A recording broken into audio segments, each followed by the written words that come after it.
Right now, we're all set to go. At the Three Rivers Stadium, here's Nellie King. From Three Rivers Stadium with Bob Prince, this is Nellie King to greet you for the first game of the final 3 games of the 1973 regular season between the Pirates and the Montreal Expos here at Three Rivers. The Pirates won back of the New York Mets, the Eastern Division winners. Need 3 wins here against Montreal. That's the feeling of the Pirates. Mets were rained out today against the Cubs. They've got a couple of doubleheaders coming up tomorrow and Sunday, and that is always a big problem. 5 clubs, however, still remain in the race with just 3 days remaining in the Eastern Division season, and the Expos are fighting for their lives here tonight.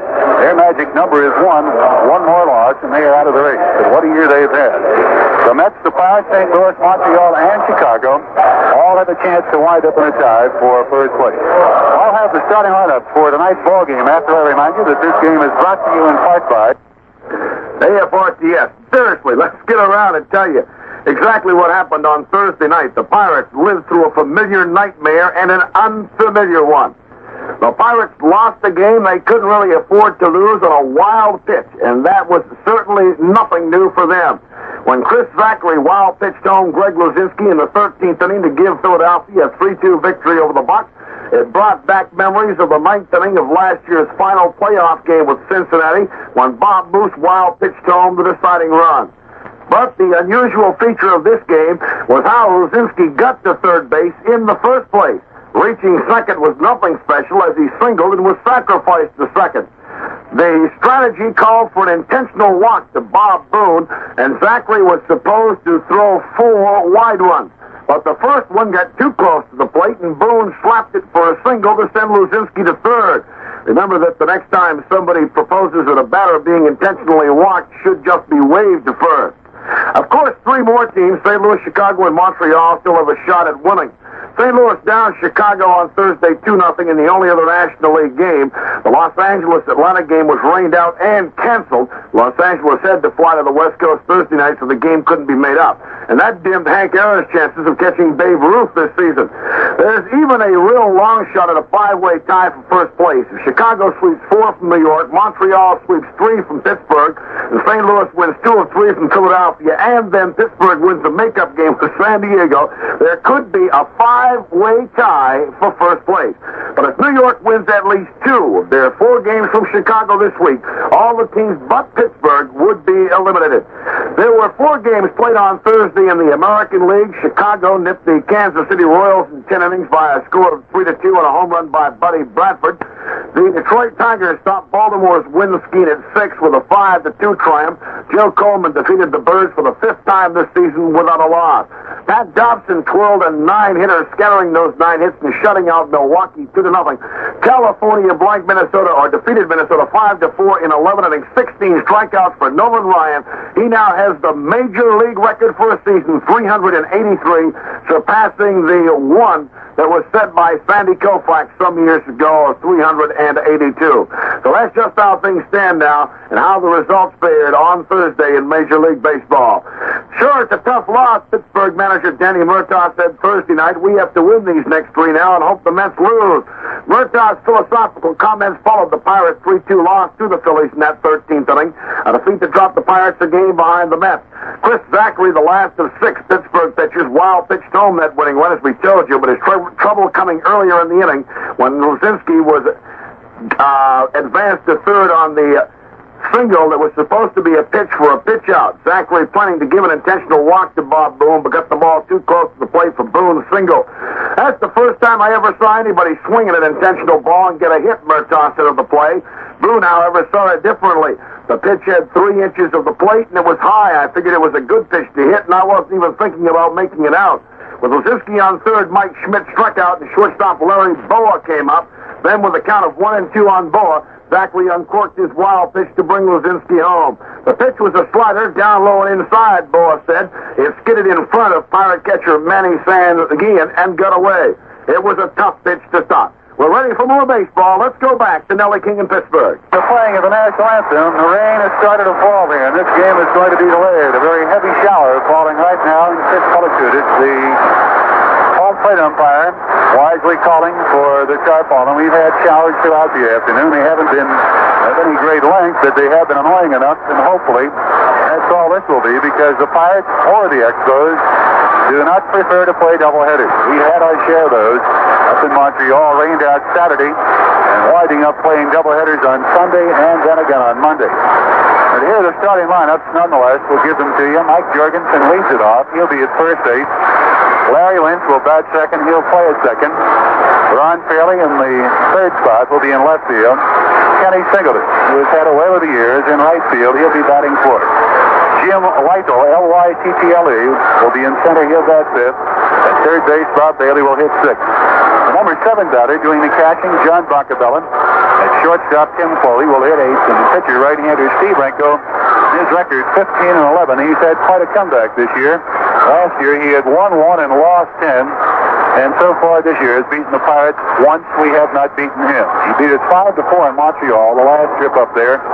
And he had no decision earlier this year on May the 14th.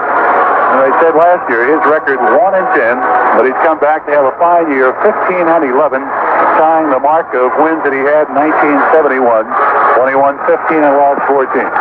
Rain continues to come down, even harder, chasing fans for cover here. And it is really a downpour right now, about as hard as we've had here in a long, long time. Now, hopefully it just blows itself right out quickly. The tarpaulin is out on the field now, and that'll protect the infield portion. But this game will be played, if possible at all, because it means that much to both ball clubs. Dave Cash will be the leadoff batter against Renko. He'll be at second base. Gene Kleins in center will bat second. Al Oliver will hit third. He'll be at first base. In the cleanup spot in left field, none other than Willie Stargell. Richie Hebner again at third will bat fifth. The rookie right fielder, Richie Zisk, will bat sixth. Doing the catching, Manny Tankian. He's in the number 7 slot.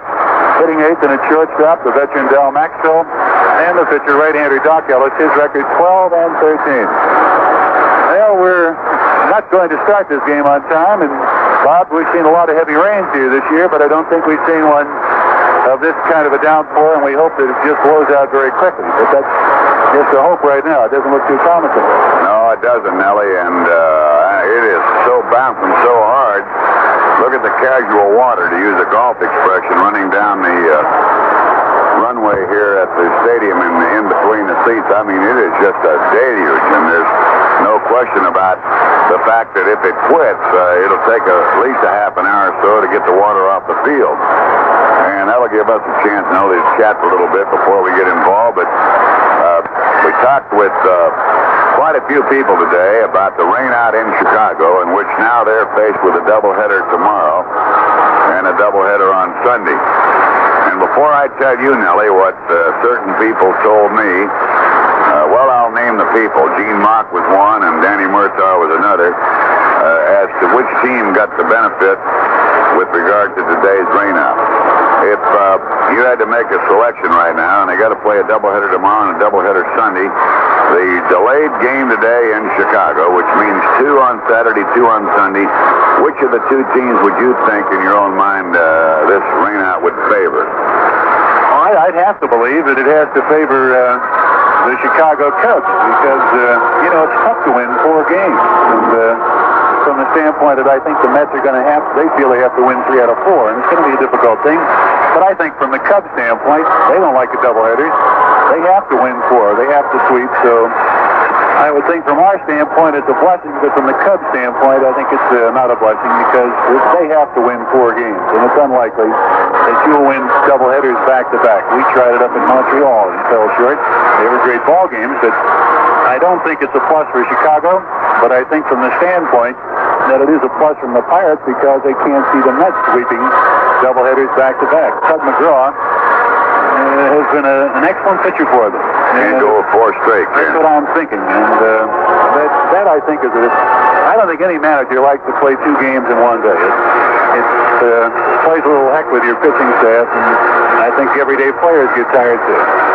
Well, now, of course, this is the last part of the season, and it gives today's starting pitchers for both ball clubs 1 additional day of rest.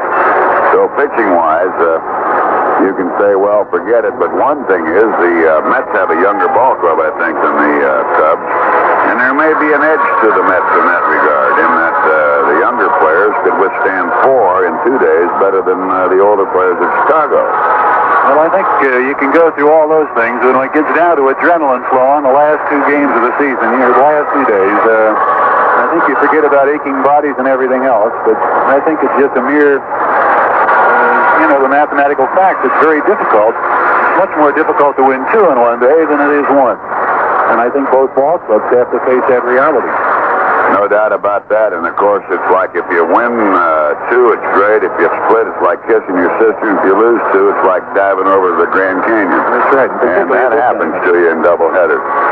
Now, Gene Mock and I, as you know, I pretty smart the way I took the day off last night. You can pick some great days. You took a day off earlier this year in May. How'd you make that? And it wound up, we had 25 walks in that game, 12 pitchers, and it took 3 hours and 30 minutes to play 9 innings. Now, I don't know how you do that. But last night's game was really an interesting game to watch and to broadcast because there really was some fine pitching and some good defensive play, too. And it was a thrilling ball game to sit here and watch, and of course the tension built as you went along. A lot of criticism, of course, heaped on Chris Zachary, and I'm sure that he felt worse about it than anybody did last night. He feels bad about it today, and it's an unfortunate thing. And I'm sure the wild pitch, a lot of people talk about that, but I don't think that was a damaging thing. The fact that Boone got a base hit on what was to be an intentional walk probably hurt more than anything. The thing I point out, too, is that if the Phillies are in a situation like that, I doubt very seriously that where they're in a game they have to win, that Boone is going to go swinging on a pitch like that, because if he pops it up, 2 outs, and, you're in some kind of problem there. He could have been criticized, too. But the Phillies are able to play it loose. They're going no place, and that's one of the advantages that they had. There's a remarkable thing, too, Nellie, the fact that you and I have heard from so many people about how to shorten the ball game.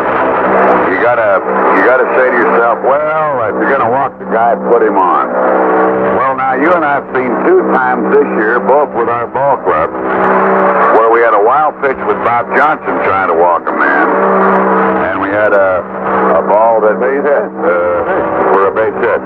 So it seems to me that it's rather remarkable. That's one rule that ought to be changed, because you bring in if you say, I'm going to walk that man, you put him on, you eliminate the physical error, the problems that can beset you, and it certainly beset you. Chris Zachary last night, he just got a ball in too close, and of course the average person, Ellie, that I've talked to today, and I say average baseball fan, he said, gee, but Chris, you mean to tell me you can't throw the ball 10 feet wide of the batter?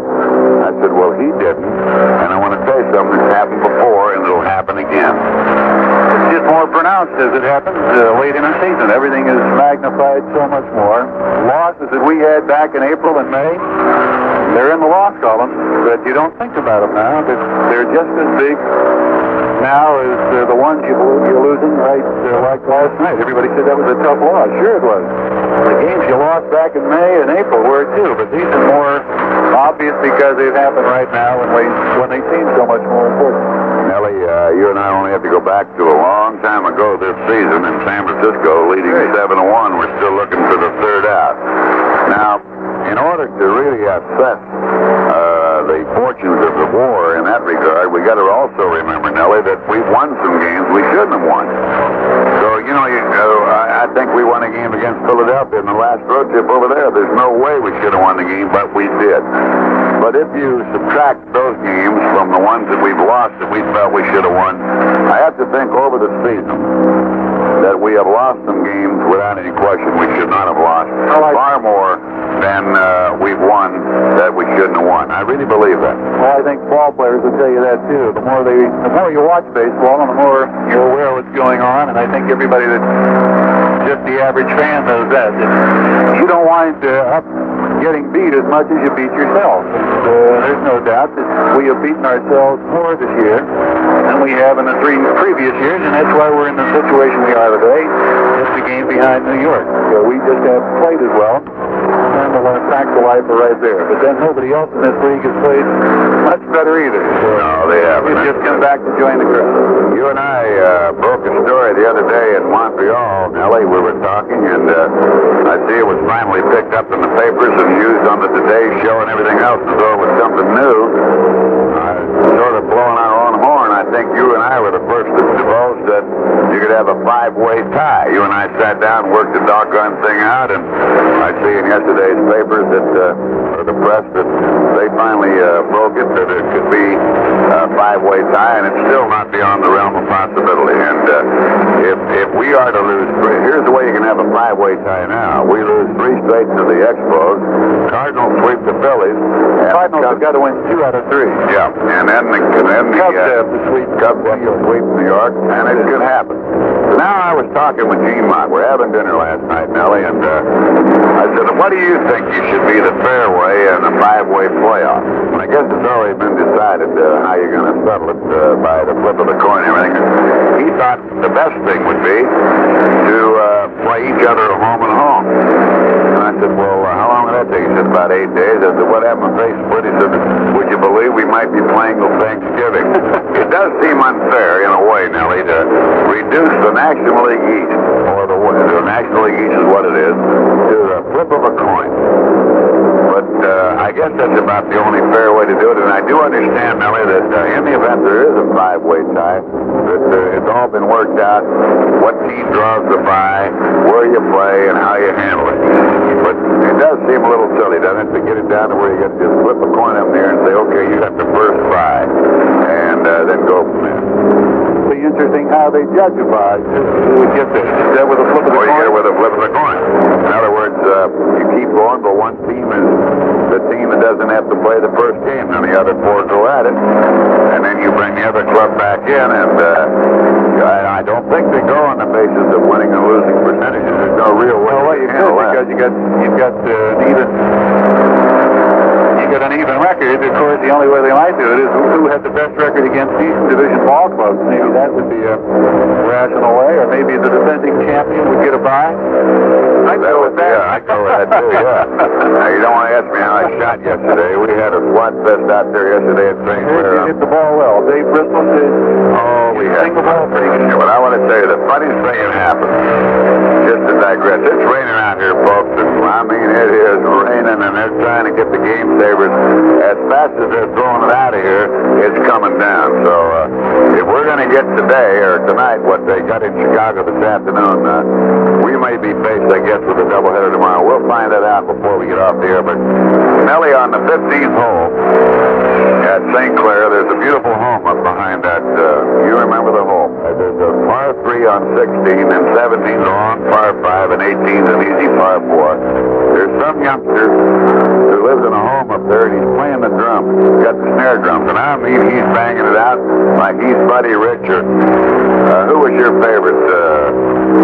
Gene Kruger. Gene Kruger. I mean, he's really racking them up, and we don't know that's going to happen. And Calvin McLeish lines up over the big putt, and all of a sudden this kid starts out on the snare drums, and you hear the cymbals and everything going, and McLeish stabs it about 20 feet up the line. So now Mock gets up, and he's got a 2-footer. And he says, well, I got them. He says, I'll just give it a little hey-de-hey, and he got in the rhythm of the thing, and just as he's ready to putt, as the good Lord is my judge, he's got it all set, the kid quit, and Mock missed a 2-footer by about 3 feet. So we had a good time, and Bob Bailey and Ron Fairley and Snack Shore and everybody. And as you might imagine, Nellie, and had you been there, I know you were awfully tired. We wanted you to join us. The whole conversation outside of golf was baseball and the way the race is going and the things that are happening. And I was told, Nellie, for your information, by Gene Mock, and he was talking to Ray Shore of the Reds and Sherman Law of the Oakland A's. They exchanged information that in the game that he beat Tom Seaver, he said Seaver didn't throw any fastballs. He threw nothing but breaking stuff and threw like he was laboring as though he had a back problem. And went on from there to point out that the double by Lynch, and the only way he could get a double was that he put a bunt and run play on in the first inning, and Garrett charged, and Lynch bunted the ball up over his head and got the double. The runner went to third, then they walked a man, then Seaver turned around and walked a man in with the bases loaded. He said it just wasn't a Tom Seaver performance. I think he was telling Ralph Kiner on the postgame show after he had beaten us in New York that he wound up throwing up a lot of changeups and off-speed curveballs and everything. He didn't feel like he had a good fastball, and he stated that his bad year in 1970, I guess, was due primarily to pitching with 3 days rest. He doesn't like to do that. He gets tired physically. He tries to do things and he can't do them. And he starts pushing and pressing a bit. And when you start doing that, you get outside yourself and you're not going to be the same kind of pitcher you were. So I think if he had his druthers, he'd druther work with 4 days rest or 5 days rest rather than working every fourth day. Tell me this, Nellie. Last night as you watched the ball game, did we have any chances at all to win it? Was there anything we... I guess the only time... No, not really. I guess the only time we really had an opportunity to score, I think, was the 8th inning with runners at first and second. And they wanted to know why they allowed Jackie Hernandez to hit in that spot, and I mentioned on the air that Jackie, over the years, seems to have hit so well against the Philadelphia Phillies. I don't know why it is, but a couple of years ago, I think he hit all of his home runs, and about all but 5 of his RBIs came against them, and I think Murtaugh remembered that. He said that he was playing a hunch on it, and unfortunately, the hunch didn't work. It's the only real chance we had. There was a bunt play once. Augustine made a pretty good bunt down the line, and they just got Hebner at second base. That might have been the only other time, because we did hit the ball well after that. They had a runner, would have had a runner in the scoring position. Sankey and hit a wicked shot back off the glove of Boa. But those 2 innings were about it. It was amazing the way the Philly pitching just dominated things last night. They just had a good night. Lurch pitched the best game I've seen him pitch since he's been here. Nellie, you know, if they want to second guess letting Hernandez hit, let's just go back to a ball game we won, we shouldn't have won in Philadelphia. When Hernandez was allowed to bat in a ball game, we were down 5-3, and Stargell with 2 strikes on him and 2 out, got the base hit off the left side of the diamond. We ended up tying it up and went on for a big inning. And the inning in which we went on for the big inning, Hernandez got a 2-run single. And if it isn't for that 2-run single, we don't win the game, because you recall the Phillies came back with 3 runs. With 3 runs, and we were struggling. So I think Murtaugh goes pretty much by what he remembers, what certain people have done. And there's no way in my mind I can second guess a thing like that, Nellie, because he goes on past performance, and past performance is a pretty good way to judge anybody. That's about all you got to judge. That's what they judge history on, isn't it? Yeah. What happened in the past lights the future, Robbie. How do you like that? Holy Toledo. Well, I'll tell you what I'll do. Before we send her back to the folks here for a little music, because it's going to be a while now before we play any ball, and Nellie can catch up some other things. I'd like to say the Little League Griffin Motors ball team from Meadville attending the ball game tonight, and I hope they get a chance to get in. And a happy birthday, too, to Tony Sunseri, which was celebrated on the 27th. Nice to talk to Mike Bayala, who was in Chulai in Vietnam when he was the personal guard of Willie Stockdale and me at Chulai. And he puts a note down here. The first thing I said to him, son, are those guns loaded? And he said, yes, it is. And he made it back, and God bless him. It's nice to see Mike here, and to know he's back and safe and sound. We'll send a happy birthday along tomorrow to Betty Schneidler. On her birthday, it'll be tomorrow. Birthday's coming up to Jim Maher of Irwin, 15th to Keith Classy, or Christ, and a 68th to Nelson Williams of State College. Wedding anniversaries, the 33rd to Harry and Mary Guerra of Midland, Pennsylvania, and a 22nd to William and Rachel Barr of Somerset. And Nellie now also sent along get well wishes to John C. Lappy. He was a shovel salesman from the Ames Company, and hope that he's up and around again very, very soon. We know he's a great Pirate fan. And they got a group of about 60 Cub Scouts in their leaders attending the ball game. Cub Scout Pack 511 from Freeport, Pennsylvania. And I think that that's pretty well. Well, here's a happy birthday to Willie Diulis, 65 years young, 53 of them at Forbes Field and at Three River Stadium.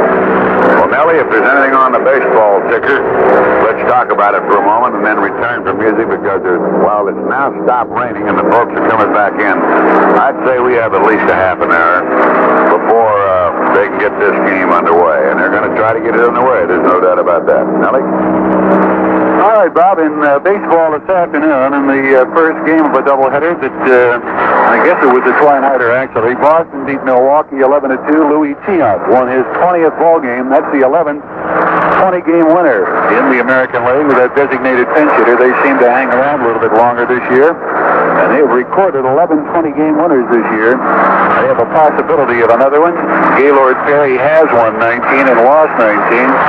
And, of course, I think he'll be working on Sunday. But the Boston Red Sox won 11-2 on a six-hitter by Tiant, his 20th win against 13 defeats. Another ball game this afternoon in the first of two at Baltimore. Another twilighter it was. Cleveland leading Baltimore. And that game, I believe, is over now. It is. Cleveland won the game 6-4 as Tidrow beat Jim Palmer. Palmer was trying for his 23rd win. He picked up his 9th defeat. Those games don't mean much over there other than the fact that they get a 20-game winner.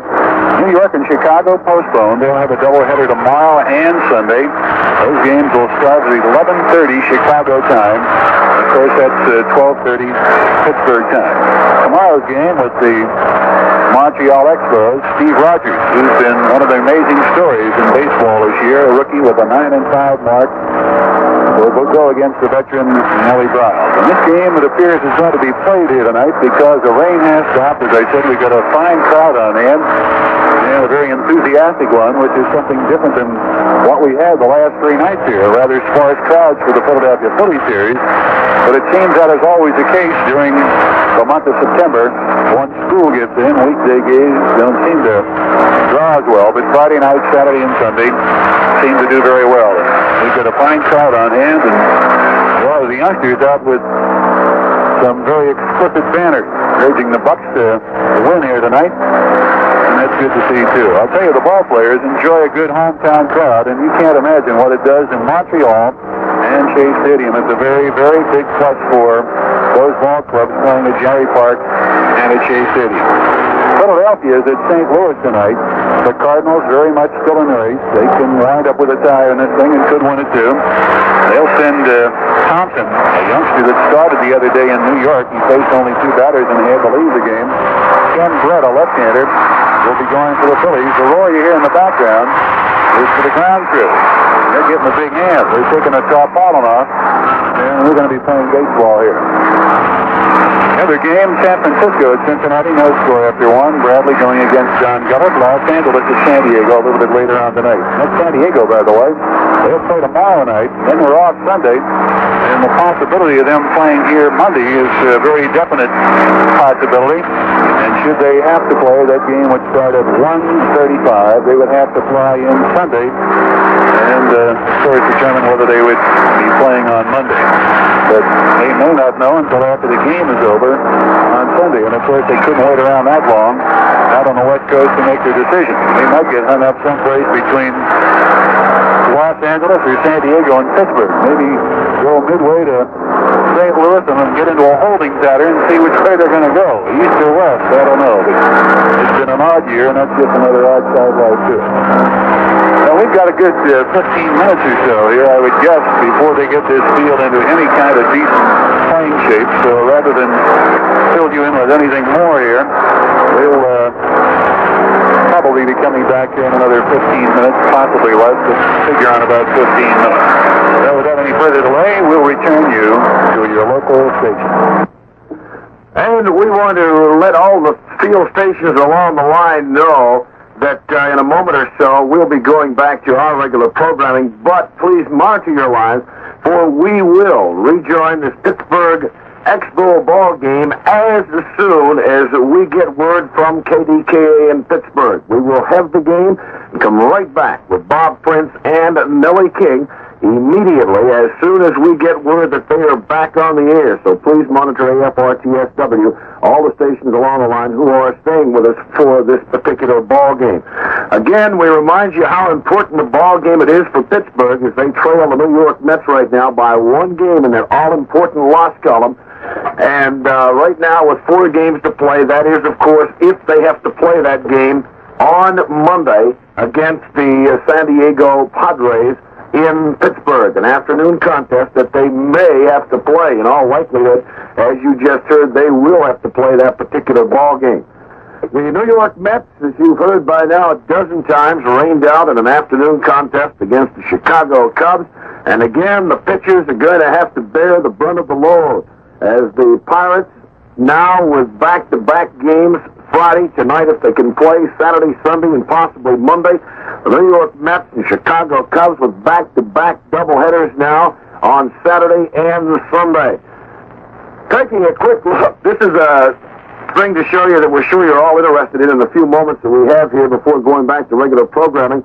Let it be known the National League the National League is ready, whatever the outcome of this hectic Eastern Division race.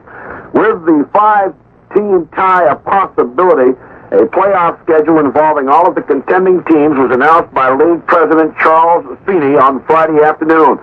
In the event of a 5-way tie, playoff activity would begin next Tuesday with Pittsburgh at New York and Montreal at St. Louis, while Chicago would be idle. The Cubs would then play at the home field of the winner of the Montreal-St. Louis game on Wednesday. On Thursday, the winner of the Pittsburgh-New York game would play at the winner of the Chicago versus Montreal-St. Louis game. There are 3 possible 4-way tie finishes with the following schedule applying. Between New York, St. Louis, Chicago, and Montreal. Tuesday, New York and Chicago, and St. Louis at Montreal.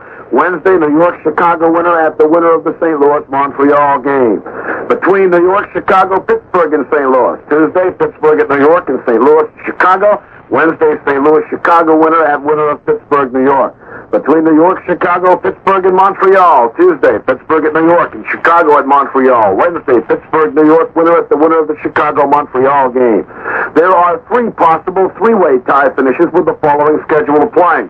Between New York, Pittsburgh, and St. Louis. Tuesday, Pittsburgh at St. Louis. Wednesday, New York at the winner of the Pittsburgh-St. Louis game.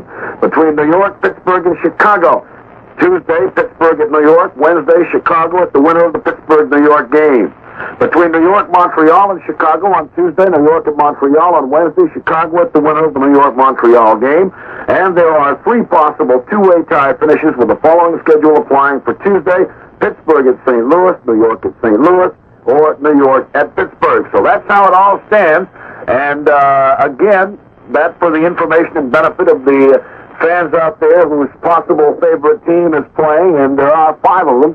You still have a chance. Any one of those 5 clubs can move up and can move into a tie, or possibly, of course, win it before the season is over. However, 1 or 2 victories by the New York Mets over Chicago over the weekend, again, we remind you, would cut it down to just the 2-team race between the Mets and the Pittsburgh Pirates. So, if you're rooting for the Cardinals or the Expos or the Cubs, you have to hope that the New York Mets definitely don't take at least 2. The Cubs have to win at least 3 of the 4 games to keep any of the other teams in the race besides Pittsburgh and the New York Mets. That a crucial series between the Mets and the Cubs. The Mets also clinching a tie by winning 3 of the 4 games at least. If they win 3 of the 4, they've at least clinched a tie. They know they're going to be in the playoffs.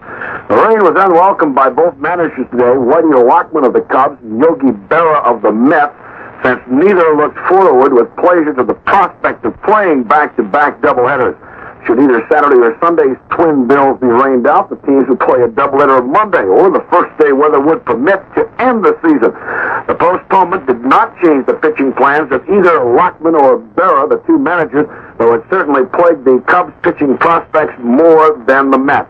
Friday's scheduled starters, John Matlack for the Mets and Rick Russell for the Cubs, will work the first game Saturday, but neither manager was willing to specify who would work the nightcap. Berra said it would be either George Stone or Jerry Kuzman, while Lockman said we'll have to see what happens. All 11 of our pitchers are available to start or relieve. So that's the situation right now. Again, we remind the stations along the line that we are going to take a break for a few minutes now, but we will go right back to Pittsburgh and Bob Prince and Nellie King as soon as KDK informs us that baseball game is getting underway. So please stay with us, monitor the line if you're preparing to take this particular baseball game. Army Sergeant Preston Clough speaking.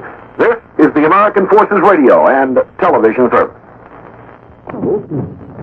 Okay, we're ready for baseball again at 7:45. Let's go back to Washington and then turn to Pittsburgh Three River Stadium.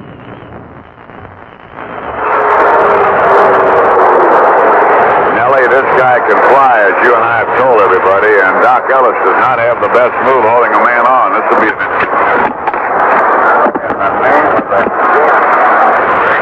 Keep this microphone on your head. Number 6, Ron Fairley. Keeps falling off. My little dinger falls off now. Let me get it. You're used to those old crystal sets, I know. Thank you. You're right. I'm used to the crystal set. You weren't even born when I was listening to radio. Well, don't rub it in, you know. One ball, no strikes to Fairley. Lynch is at first base. One thing he has, an advantage in trying to run here, is the tartan turf gives him a little better surface to run on once he gets out of the sliding pit area.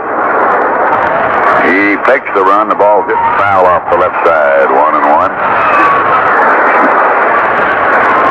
How are you, as young as you are, Nellie, do you remember the name crystal set? I remember those, and I remember listening to radio with the ear sets. You had to pass it around. So I was a youngster myself. I remember that 1930, 31. All right, I'll buy that.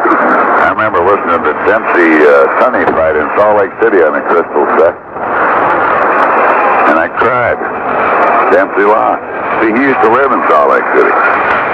One ball, one strike. 1927, I think, when they had that fight.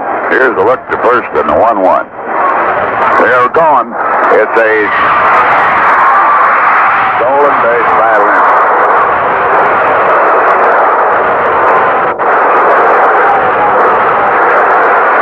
That's his 12th. It's about his third against us. He took us out of the ballpark in Montreal. When you walk him, you might as well forget it. And the way to get him out is just throw him fastballs over the plate. He couldn't hit you if he had 8 dead flat. It's funny, he hit under 200 down in the International League, but up here he's averaged to hit every 4 times at bat, but he's also gotten his share of walking. He's like Joe Morgan. He gets the first. You can bet he's not going to stay there long. He'll be a second. That is right. Here's Ron Fairley now. 2 balls and a strike. The outfield straight away to Ron. Left-hand batter. Doc Ellis checks Lynch. And it's a bouncing ball off the left side base hit. Lynch had to hold up.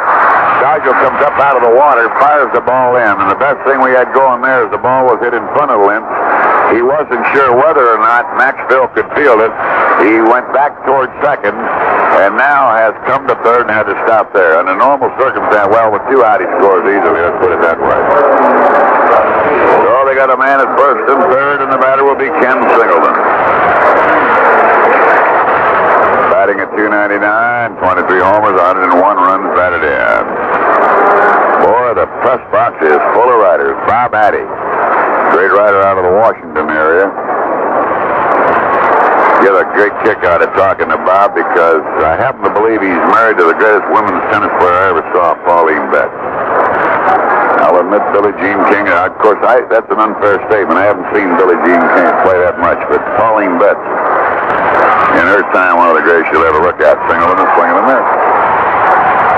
Jim Ogle from New York. They're flock of riders here tonight, Nellie, and they're going to follow this thing right to the wire. Yeah, it's all right here and in Chicago the next 2 days. It could be in St. Louis, too. That's how wild this thing is. Now to look the first, the pitch, and a bouncing ball off Doc Ellis's leg, picked up for 1, go to first. A double play. Holy Toledo. We got an argument going. Here comes Fox. The guy at first base, Harvey, says out.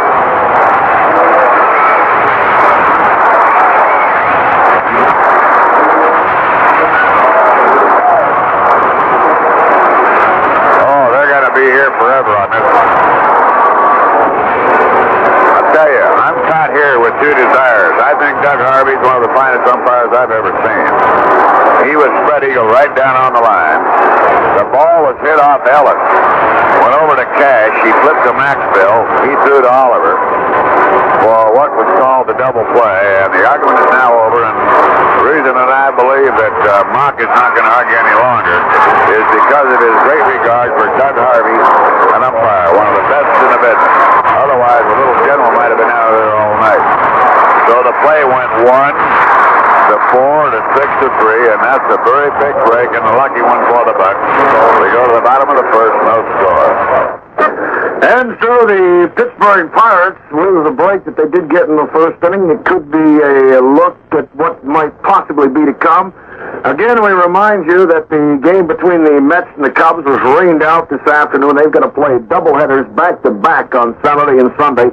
The Pittsburgh Pirates with 4 remaining games, 3 definitely, the 4th if need be against San Diego on Monday, depending on how things look after Sunday's contest.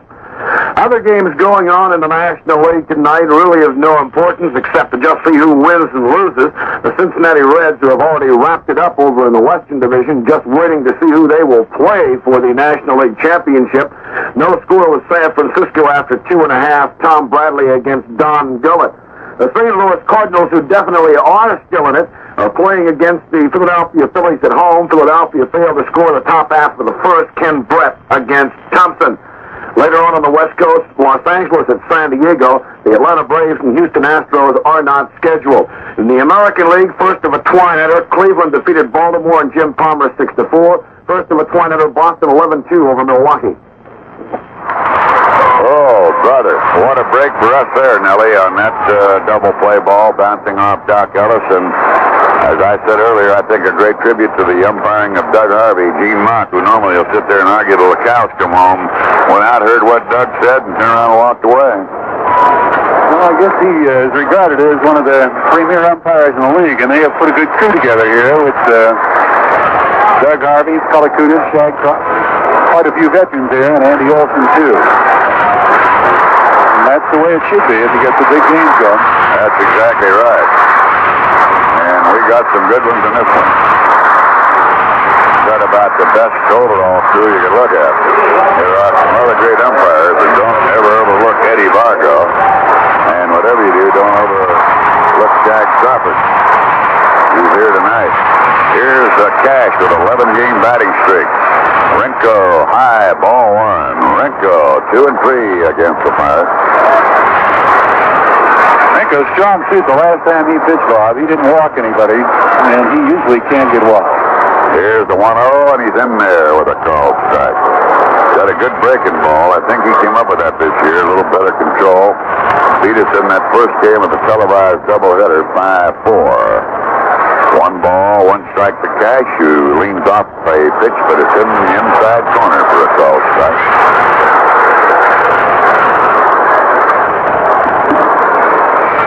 One ball, 2 strikes. Cash takes it high for a ball, and it's 2-2.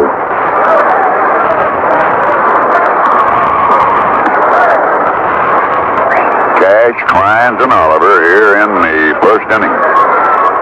And no score. Steve Rinko on the 2-2. A ball beat foul off third. That's Bill Mazeroski. Phillies and the Cardinals are scoreless at the end of 1.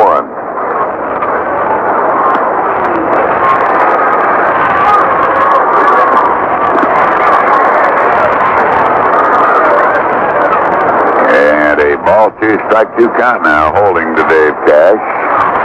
And the 2-2. High for a ball, and it's 3-2. I'm happy to have met the young McIlvain youngsters from Washington, Pennsylvania here tonight, rooting for their Buccos, and our best to Laverne of the Allegheny Club, who suffered a broken arm and a great Pirate fan. Cash goes down, swinging on a fastball. That'll bring up center fielder Gene Kleins at 268, 1 homer, and 22 runs batted in.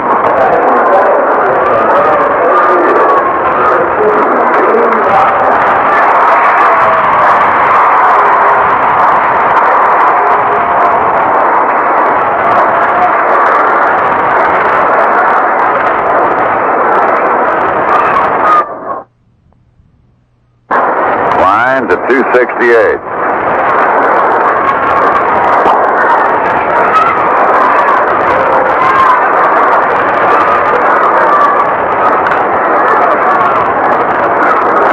Right-hand batter takes a strike from right-hand pitching Steve Rinko.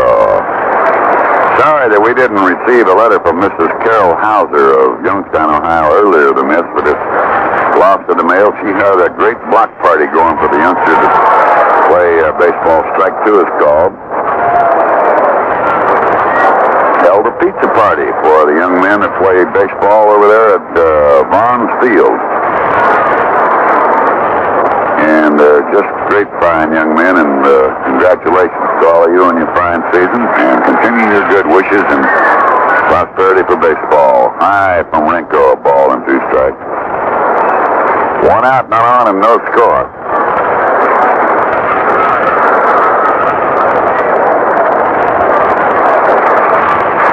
First innings, muggy night, big crowd. Here's the 1-2 pitch, and Klein goes to swing, but he might as well put the bat in his arm and kept walking because Renko cut the ball right where he wanted on the outside corner for called strike 2. Strike 3, which is the second strikeout. Here now is Al Oliver with a 7-game batting streak. Al batting at .290, 20 homers, 97 runs batted in. A rain-delayed game here in Pittsburgh. Pitch to Oliver, sinking delivery, low, ball 1. Bob Bailey up tight at third, a little wide. Outfield swung slightly left. 1 ball and no strike. Oliver fouls to the left and out of play.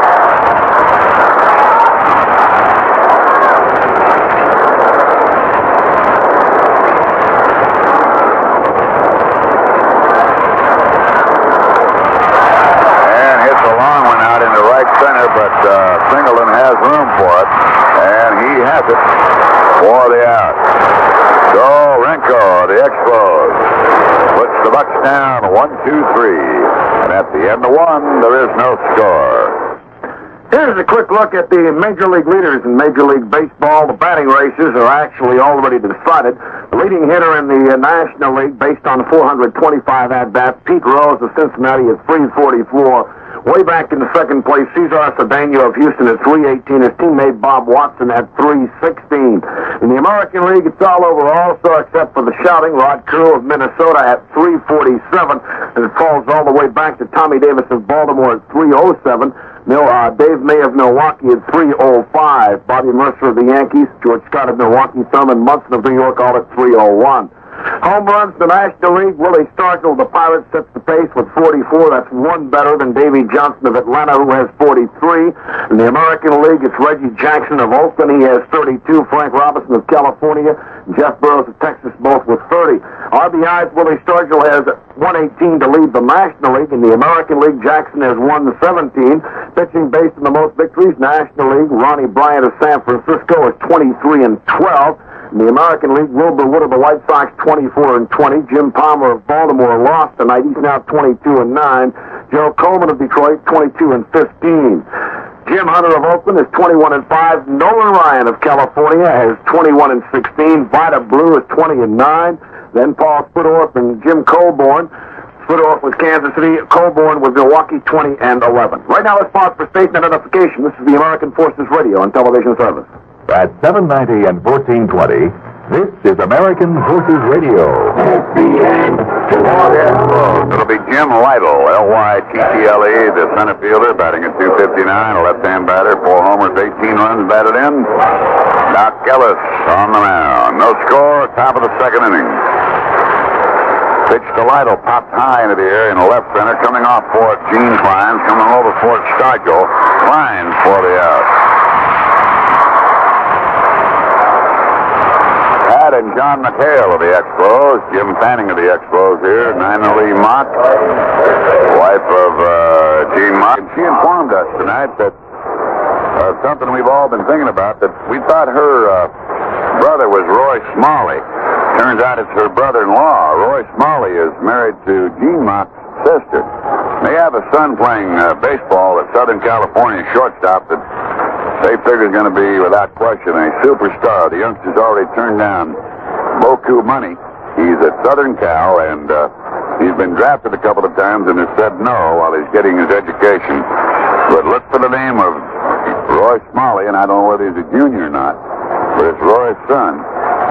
And Gene Mock's nephew, that they say is a can't-miss ball player. Bob Bailey, Beatles on a 1-ball, 1-strike count, batting at 276. And in there for a strike and a count of 1 and 2.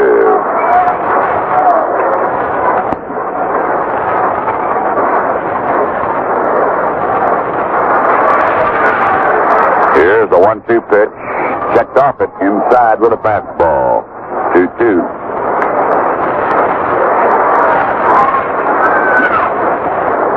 One out, none on, no score in the second. The first of 3 with the Expos. Game tomorrow and Sunday afternoon for Fan Appreciation Day. And it looks like it'll go till Sunday before we find out, if then, who will be the champion of the National League East. Ground ball off the right side, gave Cash off to his left, throws on, 2 out. Bob Bailey has played great baseball for Gene Mott. He and his wife Karen and the youngsters, of course, Karen's out on the coast by now. The Beatles hit the big blow against the New York Mets the other day to send them down to defeat when he popped his 26th homer of the year.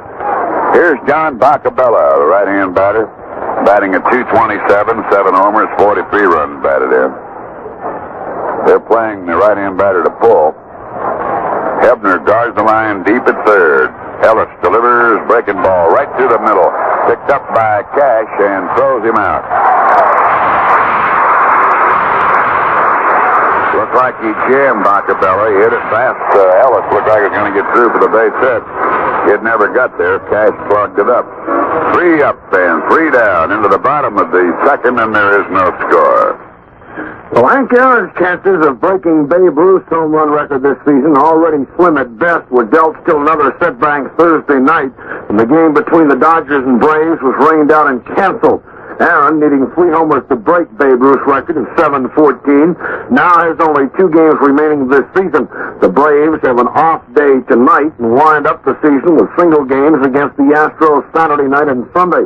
The game, the final meeting of the season between the Dodgers and Braves, was forced to be canceled since Los Angeles had to fly to the West Coast Thursday night for a game Friday night in San Diego against the Padres. The game in Atlanta has no bearing on the final standings and therefore does not have to be replayed. Updating the National League scoreboard, the games of importance, one of them actually going on besides ours. The Philadelphia Phillies failed to score in the top of the second. No score between Philadelphia and the Cardinals after an inning and a half. The Mets and the Cubs rained out this afternoon. First inning and a half of our ball game has been a pitching battle between Steve Renko and Doc Ellis. There is no score. We're ready for the bottom of the second. Once again, here's Bob Prince in Pittsburgh. So, Bill Guilfoyle has just come along with the book called Clemente by Cal Wagenheim. Nellie, you and I were looking at this several weeks ago. It's now on the stand. This is a book you really love, having known Roberto as you did, and going back to some pictures that are in there. It'll bring some memories to you, buddy. It sure will, and it was interesting to look at a picture. Well, Willie charges up. More important things are others. Dodger takes an overhand fastball outside. Foley's not shifting. Bailey's off to the left, wide of third. And Foley is over towards second, but he's still on the third base side of it. The outfield is pinching in. They're giving Stargell the lines of swing and a miss. The right fielder, for instance, Singleton, a very interesting deployment, is giving Stargell 90 feet of the right field line. The center fielder, Lytle, is split off to his right. And the left fielder, Fairley, is split over to his left. Foul back. So they're going to give Stargell the right field and the left field line. They're wide of third and Bailey, but they hold Foley back off the left side of second base as he's over towards third. A Gene Mott deployment. And it's called strike 3. The same defensive deployment the Phillies used last night, Bob, and pinching in towards center field. Talking about Clemente, I didn't know when he got the number 21, but he got it before he came up to the major league. Because if you take Puerto Rico, Roberto Clemente Walker, and comes out 21 letters, and that's how he took the 21. That's right. It's Kawa. Was he playing in Kawa then, or? Santurce. Hebner hit the popper up toward second baseman Lynch. And it's 2 down, no score. I think you'll find in the story that he added up, if you write Roberto Clemente Walker out. In Puerto Rico, ball players use their mother's last name. Roberto Clemente, his father's name was Clemente, his mother's name was Walker, and in deference and out of due respect and love for their mother, they always put the mother's last name Roberto's full name was Roberto Momens Walker Clemente. But the Momens was a sort of a nickname.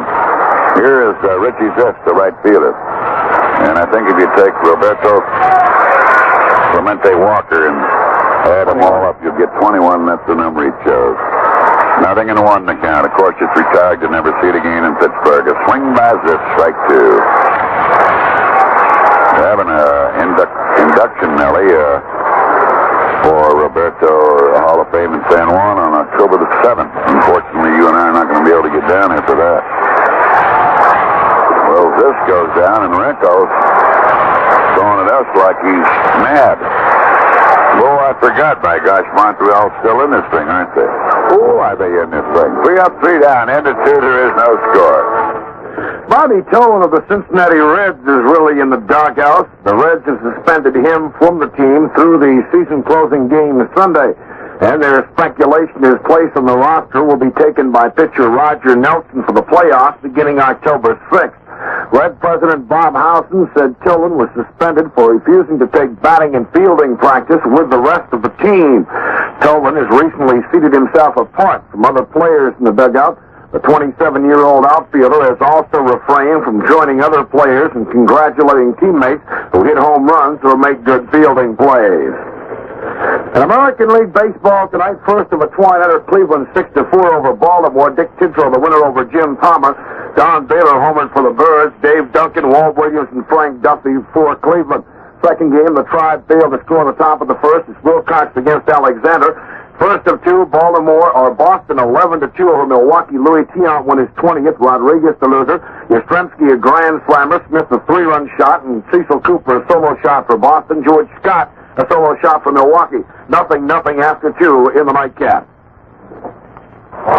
Well, a scoreless game. We're in the third inning, and the leadoff batter will be Tim Foley, the shortstop. He's batting at .243, 2 home runs, 35 RBIs. Both home runs have been hit out fire fishing. Both of them in Jarry Park, or as they say in Montreal, Park Jarry. Tell the cab driver there, they take you to Jarry Park, he doesn't know what you're talking about. You got to say Park Jarry. Curveball taken by Foley, strike one. Maybe not quite that bad, but that's the way they call it up there. Foley, a right-handed batter against the right-handed Oculus. Good hard breaking pitch right there at the knee, strike two. The other had a shaky first inning, and it took a weird double play to get him out of it without a run scoring.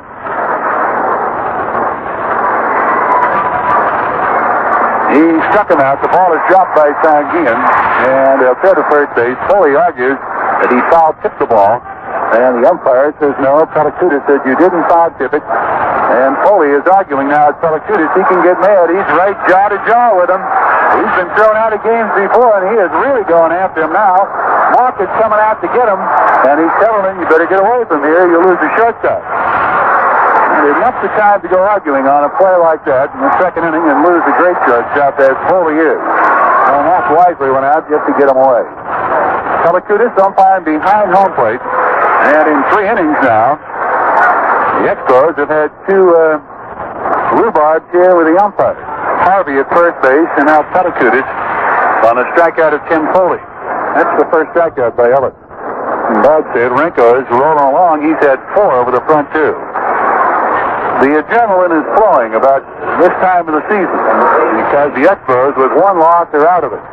Pirates cannot afford any. Pellicutis now pointing into the Montreal dugout, and he will hear no more from Tim Foley, if that is the gentleman that's hollering out to him.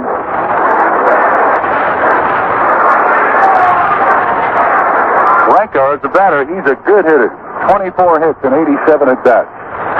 Swings and misses on a fastball, strike one. No home runs, but he's driven in 9. He started in the Mets organization as the first baseman outfielder. Curveball is outside. 1 ball and 1 strike. Mention too that an assist goes to Sanguian and put out to Oliver on that play. The 1-1 pitch. He struck on that one and didn't get it. Kind of a miss, strike 2. Breaking ball by Ellis is right on the outside corner.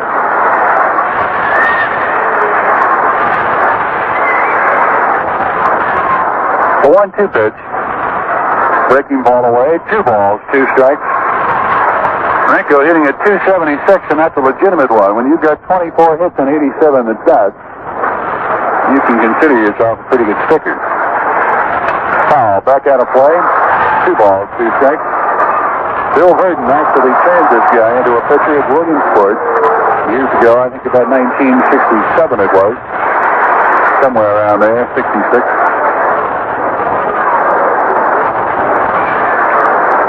The 2-2 delivery. Inside with a breaking ball. Full count of 3-2. Ellis tried to break the curve over the plate, but he hung it inside. No score, 1 down in the Expos' 3rd inning. The on-deck batter, left-handed hitting Mike Jorgensen. The wind-up by Ellis in the pitch. He blew it right past him. Strike 3. 2 strikeouts by Ellis. His record 12-13. He picked up a win in Montreal on the 23rd. Last Sunday.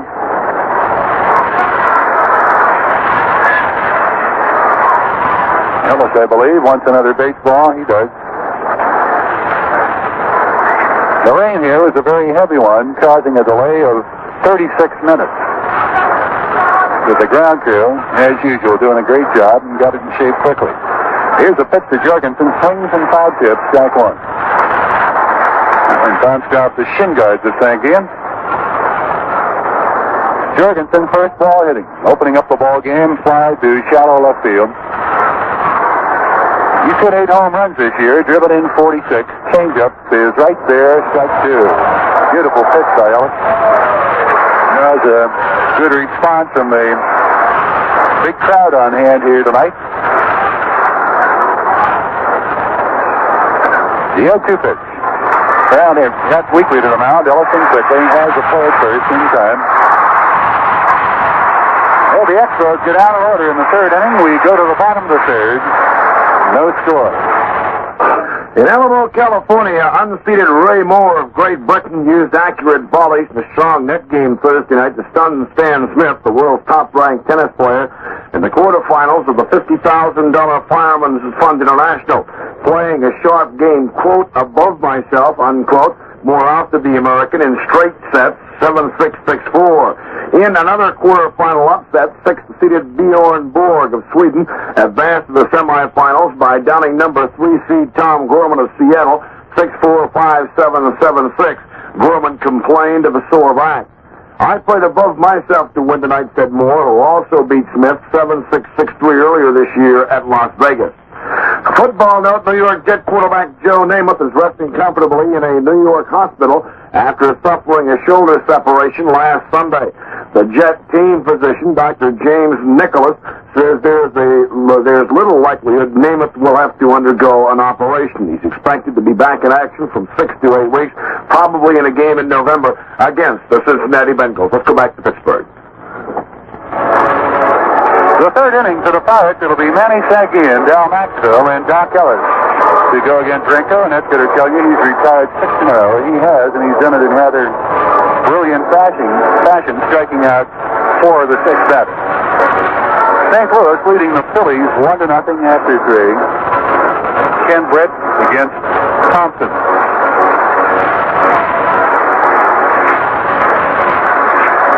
St. Louis starts their games in September at 7:30, a half hour earlier during the summer months. That's the reason their game already into the 3rd inning. Manny batting at 281, 12 home runs. He's driven in 64.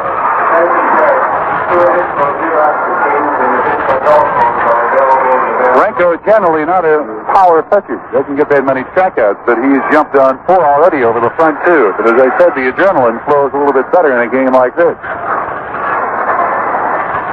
He's just outside with a slider, ball 1. Renko, a fine competitor. Played college football at Kansas, quarterback, and Gale Sayers was there. He was the number 15th draft pick of the Oakland Raiders. Fastball fouled out of play. 1 ball and 1 strike. St. Ian a bit behind on that pitch.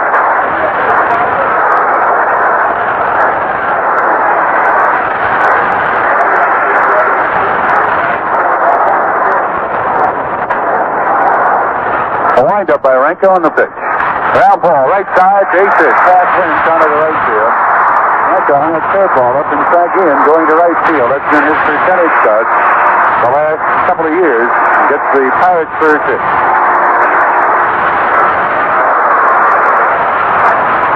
That'll bring up Dal Maxwell, the shortstop. He looks at third base coach Bill Mazerock. The possibility of bunt very much alive here. Fielding the ball and throwing it can present some problems here tonight with a wet turf. The infield not as wet as the outfield portion. He's hitting away. Curveball is taken, strike one.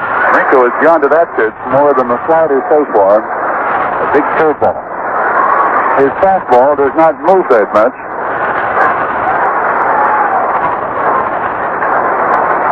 Jorgensen holding Sagian. The pitch to Maxey. Ground ball right up the middle, and it's picked out by Lynch. The out at second, a throw to first. Not made. Foley holds on. Had no play there. Ball was not hit sharply, just past the mound. Renko couldn't feel the ball, and Lynch had time to get it before it went through. Got an easy out on Sagian, 4-6. And Maxwell now the runner at first, and Doc Ellis will be the batter.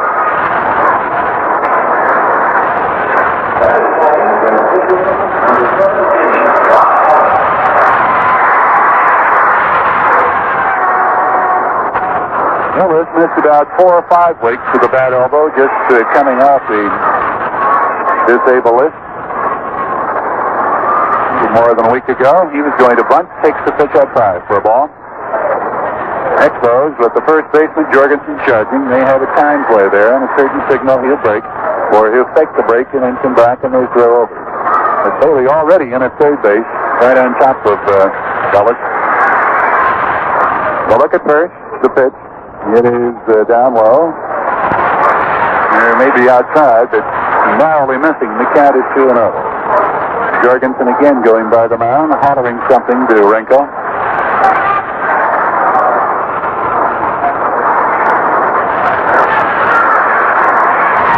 The 2-0 pitch, bunted up in the air, and he may have a double play if they let it bounce. Ellis has got to run. They're going to, and safe at first base is Maxwell. He made the wrong play, and Maxwell started to go off the bag. He was safe. Boy, we almost had a boo-boo ourselves. All Lynch had to do was tag Maxwell first and then tag the bag, and he's got a double play. But Ellis made the play possible. He didn't run on it. He was standing around home plate, and Jorgensen very wisely let the ball fall. He threw on to first place, but Lynch, right on the bag, took the fourth away. He got the out there, and Maxwell was safe at first. But Maxwell thought he was out. He started to go off, and very quickly Leopard should get back on the bag than he did before the tag was made. And both ball clubs messed up a bit, and really nobody got hurt on it. Although the Expos lost the double play. Cash takes a pitch up high, ball one. That play was similar to the 1960 World Series when Rocky Nelson took the fourth away on that ball hit by Barrett. He tagged first and looked around to second base, and here comes Mantle sliding back in there. Fastball inside on Cash to count 2-0. Once you tag the base, you take away a force, and the runner doesn't have to advance. Easy to think of those things when you're up here. A little bit more difficult when you're standing down there, and they happen quickly.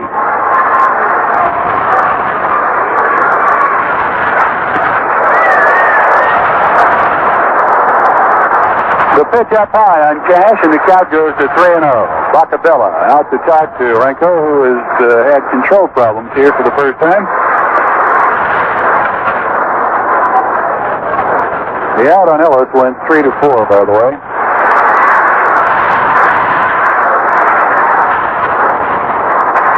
Cash has an 11-game hitting streak going, and Renko blew him out of there with a fastball, striking him out in the first inning.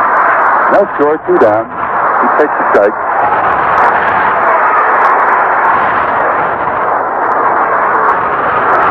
The possibility for a 5-way tie in the Eastern Division still exists with just 3 games or 3 days to go. Line drive into right center field. It's going to be in there for a base hit. Knoxville's coming to third. The throw by Lytle is not going to be in time. He beats it, and holding at first, Dave Cash. The Pirates have runners at first and third. 2 down. No score, and Cash continues his hitting streak to 12 games.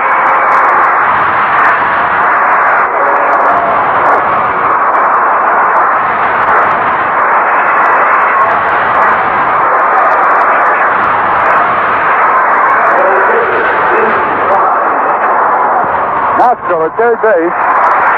At first, Dave Cash. The batter, Gene Klein, called out on strikes in the first inning. Klein's hitting at 267. 1 home run. He's driven in 22. Pirates first strike. Here's a look at first. The pitch to Klein. Foul back on the screen. Strike 1. Renko getting the ball up on Klein. He had a couple of good ripped at fastballs there in the first inning. They fouled him straight back. The difference of a little bit more speed on Renko right now. Later in the ball game, you pitch up there and you don't have that same edge. The 0-1 pitch, curveball, and it's right there, strike 2.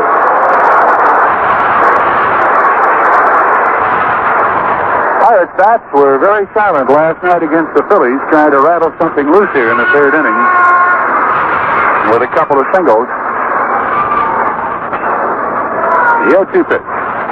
Blooper in there. No, it's a nice drive to center. Lytle's going to get it. Looked like it was off the pitch, but it carried well into center field. And playing perfectly, Lytle had an easy play. No runs on 2 hits, no errors, 2 left. We've completed 3, and there is no score. The blackout ban for home football games sold out 72 hours in advance has taken a new twist. 9 of 13 NFL games Sunday and Monday will have the games locally televised, with the Miami and Detroit games to be on TV because of 2 public-spirited companies. In Miami, a bottling company executive beat the deadline by buying almost 1,000 tickets for Sunday's game to ensure the sellout. The tickets will go to underprivileged children. The same thing happened in Detroit, where a local store picked up 1,800 tickets so Monday night's game can be seen on TV. They go to a boys' club. Sellouts didn't happen in San Diego, Houston, Baltimore, Cleveland, and Dallas, and thus no local television of those scheduled contests.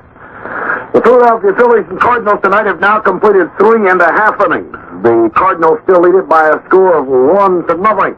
St. Louis possibly trying to celebrate. Red Shane Dietz rehiring his manager for the upcoming 1974 campaign.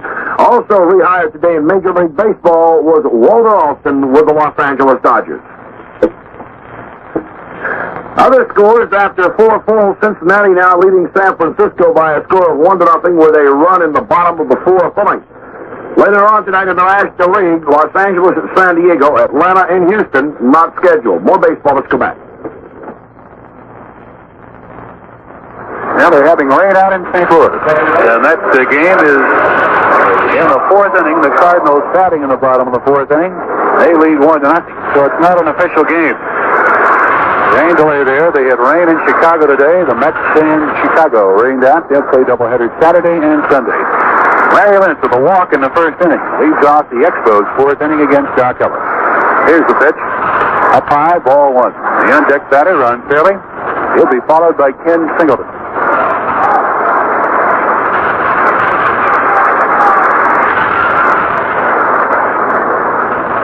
The pitch to Lentz, foul down the left field line. It's out of play. 1 ball and 1 strike. Lentz hit under 200. The announcement in the background, he hit under 200 down in the International League. Guess who's going to pitch for the Cardinals tomorrow? Would you believe Bob Gibson? You'd be right. Check swing and a foul into the crowd on the third base side. Strike 2. Bob Gibson coming back to pitch what has to be a very big ball game for St. Louis.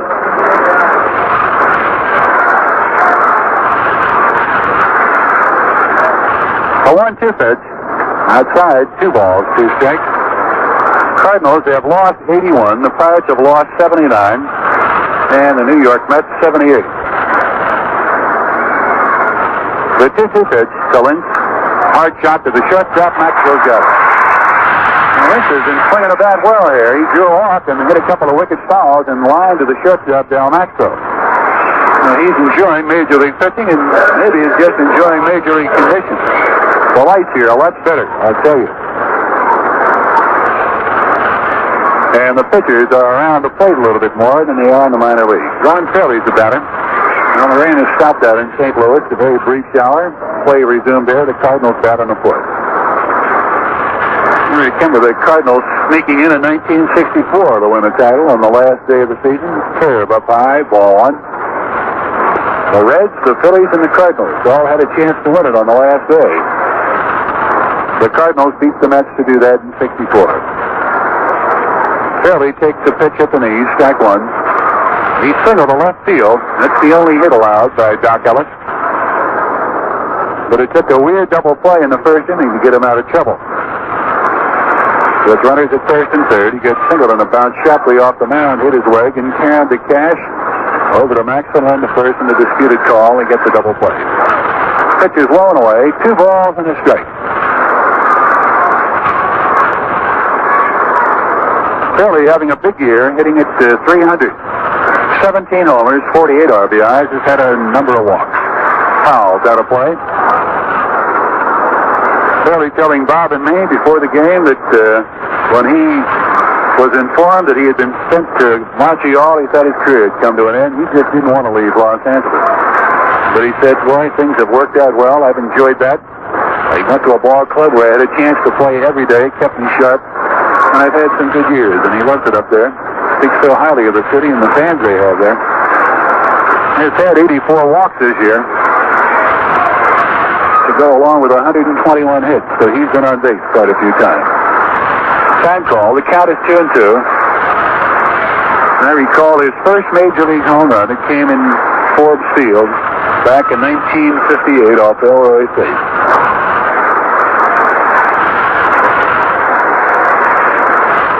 The 2-2 delivery, hit weakly off the third base side. Sanguin out quickly throws, and he got him a great play. Tremendous play. Ellis never moved off the mound, and Sanguin really had to make a great play on it. Doc, for some reason, never broke at all, and Sanguin had to go way up the line, and it was fair by a good 10 feet or so. And Sanguin, I don't know how he got there, but he sure did pounce on it and threw a strikeout to first base. Doc just never moved at all. It was a tough play for Sanguin. 2 down, nobody on. Singled on the batter. He hit into that weird double play. Speaking of big years, nobody's had a better year than this guy. Maybe starts a line shot to left. Willie Cumming, he's got it. A wicked line drive just high. Hey, that's a hard out. The Expos go down in order in the 4th inning. We go to the bottom of the 4th. No score. Top-seeded Erie Nastasi sweated through a 3-set victory over young Phil Dent, while hard-silvering John Newcomb breezed past fellow Australian Dick Creeley in second-round action at the $50,000 TAM International Tennis Open in Niles, Illinois. Nastasi, a Romanian, lost the first set 4-6 to Dent, the 24-year-old Australian, won the second set 6-4 and squeaked to a 7-6 victory in the final set when Dent double-faulted several times. Creeley was unable to break the serve of second-seeded Newcomb and the U.S. Open champ in 40 minutes, 6-1, 6-2. Sixth-seeded Marty Reason of Evanston, Illinois, beat veteran Clark Braidner for a 6-3, 7-6 victory to also gain a quarterfinal berth.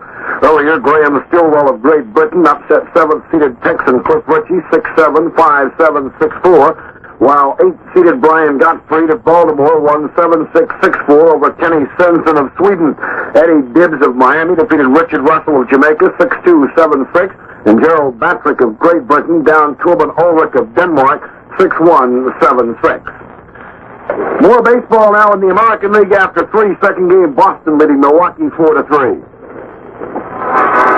Well, a well-played ball game. We're in the bottom of the 4th inning, and a heavy rain shower just at the start of the ball game as the national anthem was being played. Delayed this game by a full 36 minutes, but there's been no delay since. And in the scoreless game, the leadoff batter in the 4th inning will be Al Oliver. He flies to rather deep right center field. Pirate fans here tonight, a little bit more enthusiastic, and don't think that can't have an effect on the ball game. can talk to him in New York and Montreal. Here's the pitch by Renko. Oliver takes the pitch inside. Ball one. Shoots sitting at 290. His 20th home run last night. And he's in with 97 RBIs. He'd like to get 100 RBIs. Curve in the dirt. Gets away from Dr. Bella. 2 balls and no strikes. And a Pirate check. The Pirates bat boy going to be a very busy man tonight. Picking up wet baseballs all over the field as they're thrown in. The 2-0 pitch by Renko. Loops into right center field. Coming on is Singleton. Is hanging up. He can't get there. Base hit. Gets away. He's going to try for second. The throw by Lytle. It is not in time. A bloop off the fish into right center field. It looked like it was going to hang up long enough for Singleton to get there. He never did. It took a funny hop past him, backing up on the play. Lytle. But Oliver never stopped running. Hustling all the way. Hustled it into a double.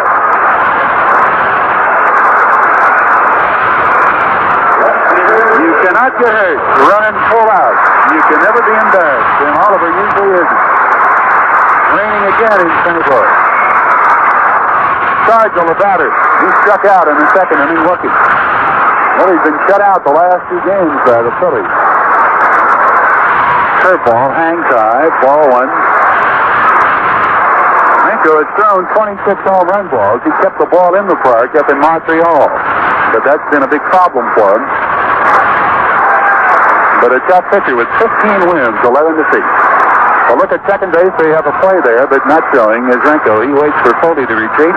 Comes to Willie with a breaking pitch outside. 2 balls and no strikes. The Expos in the outfield, cinched into center field. Fairly in left field off the line 90 feet. And in right field, single in about 80, 85 feet. The center fielder is shaded into left center field. Pitch up high, ball 3. Renko falling behind on Sargent. The count of 3-0. He had the green light in Montreal against the left-hander, Foxy, and he had the green light and hit a home run. They'll walk him intentionally. Pitcher chances of pitching different.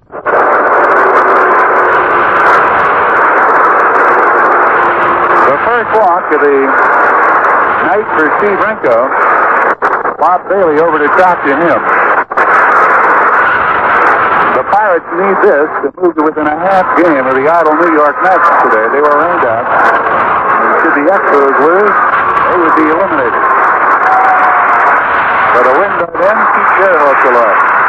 No score. The Pirates ran at them in the third. They're going after him here in the 4th inning.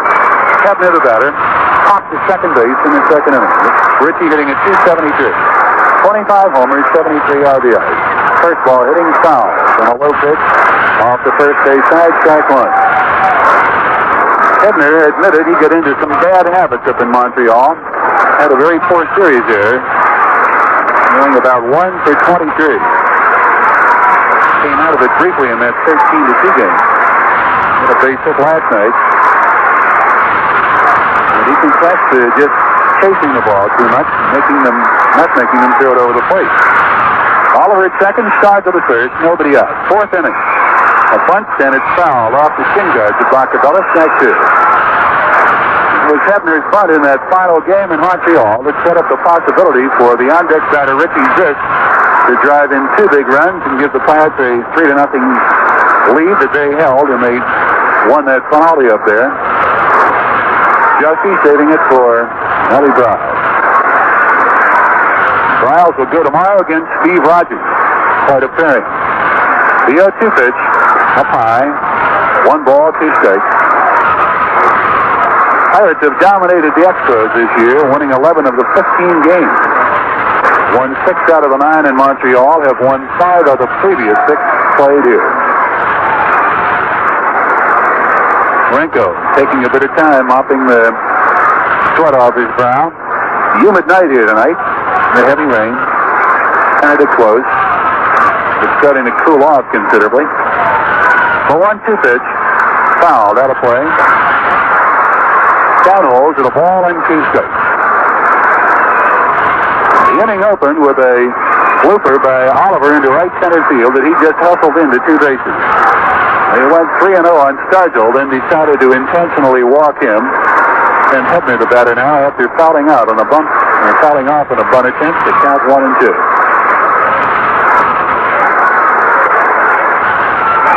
So look at second, the pitch to Hebner. Curve taken, strike 3. Ritchie's caught looking, but there time to have that happen. That's the 5th strikeout. And it brings up Richie Zisk. He was called out on strikes in the 2nd inning.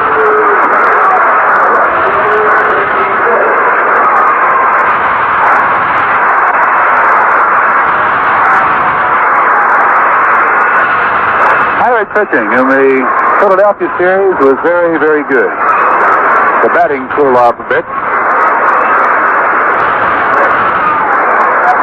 This fouls the first pitch, and it's strike 1. Renka is going to keep coming at you. And he said he's got a little bit of a fire burning inside him. He's a good competitor.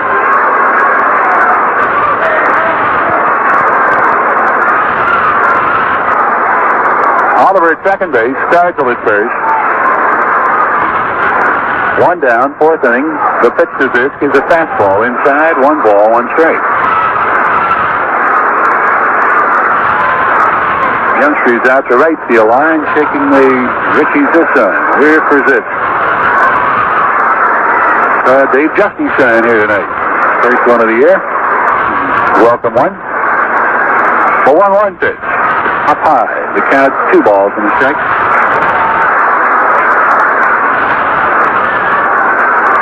Good crowd here tonight. I would guess upwards of 30,000, 35,000. Hard to figure. Can't see all the seats above us. Well, look at second. The 2-1 pitch. Grounded weakly off third. It's foul. Nazarowski keeps it in play. The count is 2-2.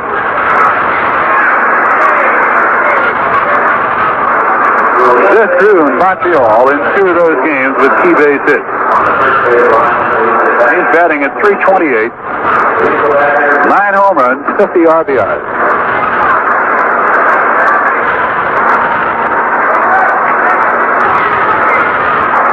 Here's the 2-2 pitch. He started to go, but checked off. The curve was down low. Full count of 3-2. And on deck batter is Manny Sagian. The runner at second base, Oliver. The runner at first, Willie Stargell. Only 1 down. Let's keep an eye on the runners to see if they're going. So look at second. They're holding. Ball is hit to third base. Bailey's got it. Goes on for the out at second. Throw to first. They got the double play. 5-4-3 double play, and Renko gets out of it with a double on the walk. The Pirates fail to score. No runs on a hit, no errors, and 1 man left. Now we've completed 4 and no score. There's talk about a Cy Young Award for Nolan Ryan, baseball's all-time strikeout king, as the American League's outstanding pitcher. The fireballing right-hander ran his record of 21-16 for the California Angels Thursday night, striking out 16 for a season total of .383, edging Sandy Koufax's record of .382. His ERA is 3.87. Ryan had to go 11 innings before beating the Minnesota Twins 5-4, and he was bothered by a muscle cramp in his right thigh. He had planned another start for Sunday, but now has decided that his season is over. His 2 no-hitters during the season and a 1-hitter put him in the limelight quickly this year and got him more publicity than other Cy Young candidates such as Jim Palmer of Baltimore and Catfish Hunter of Oakland. Ryan from Alvin, Texas is a model of the clean-living American boy, but shed his accustomed modesty for the moment and said, "I think I have as good credentials as anyone in the running. In my own mind, I feel I'm as deserving as anyone, and that includes Palmer and Hunter. The only thing they can hold against me is my winning percentage, and statistics don't tell the full story." Harry Dalton, the Angel general manager, said if he doesn't win the Cy Young Award, it's a crime. What more can you do? Okay, in the 5th inning now, and no score. And while we have a moment, Presbyterian University Hospital is asking residents of the tri-state area to contribute any crutches they are not using to the hospital. The drive will be from October 1st to October 10th. Now, this appeal is made necessary by a crutch shortage caused by the nationwide scarcity of lumber. Presbyterian requires a large number of crutches, as it's the orthopedic referral center in the western Pennsylvania tri-state region. More than 4,400 surgical and emergency orthopedic patients are treated at Presbyterian every year. Now, as you all know, winter is an especially bad time because of the large number of accidents due to slippery pavements in winter sports. Donations will be accepted at the guard post at the entrance to the parking lot, located between Children's Hospital and Fall Clinic on 5th Avenue in Oakland. We know you'll respond to that plea by Presby Hospital for crutches that you might not need. And Betsy, if you're listening over there, dear, you got a pair you don't need anymore, so be sure they are given to Presbyterian University Hospital. Jim Lytle standing in, ball 2 to him. He flied to center field in the second inning. They're around to the left on this left-hand batter. Ellis delivers high, ball 3 to Lytle. Bucks had a golden opportunity there in the fourth inning, getting a fortunate double off Oliver, an intentional walk to Stargell. And we haven't moved him since. There's a strike, and it's 3-1. Called out Hebner on a curveball, just dropped right in there, and then Richie had the misfortune to bounce into a double play. That can happen, but here's the 3-ball, 1-strike pitch. So give Renko credit for pitching out of a great big jam. Now to 3-1 to Lytle. And he walked him. And that is the second walk given up by Ellis. That'll bring up Bob Bailey, who bounced out to second base his first time up. Cubs and the Cardinals rained out today. Third baseman, Bob Bailey. Did you tell me, Rich, that Bob Gibson was going to pitch tomorrow? Man, that's coming back with a lot of determination from a broken leg. Look, the first to pitch inside the Bailey, ball 1. Remember what I asked you to do, please. Give any crutches you don't have to Presbyterian Hospital as quickly as you can. They're in dire need of them. Here's the one over there running, and the foul is back straight away on the net. It's unbelievable that a scarcity of lumber would bring about a crutch shortage, but it's happened. There's so many unbelievable things in our country right now, but I'm sure it's got to get straightened around. But I know that there have to be, within the sound of my voice, an awful lot of people. All right, good. I'm glad you're doing. Betsy has a pair at home, so we'll be sure, Nellie, you and I'll send those crutches over to the hospital right away. And I know everybody listening in, if you don't need any crutches you have around the home, please get them to Presbyterian Hospital. They need them badly. 1 ball, 1 strike. High slider, ball 2, 2-1.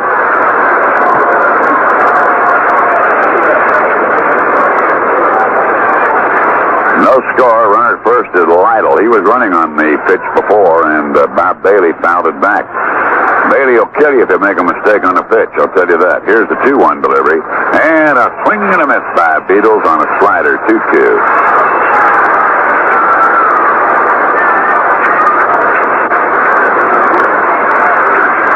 First thing Gene Mock said yesterday when he went out to St. Clair, Bailey pay you that $175,000 back of that home run in New York? I said, slightly. Ball 2, strike 2, they're running again. A strikeout, swing and a throw by Sanguin. Out.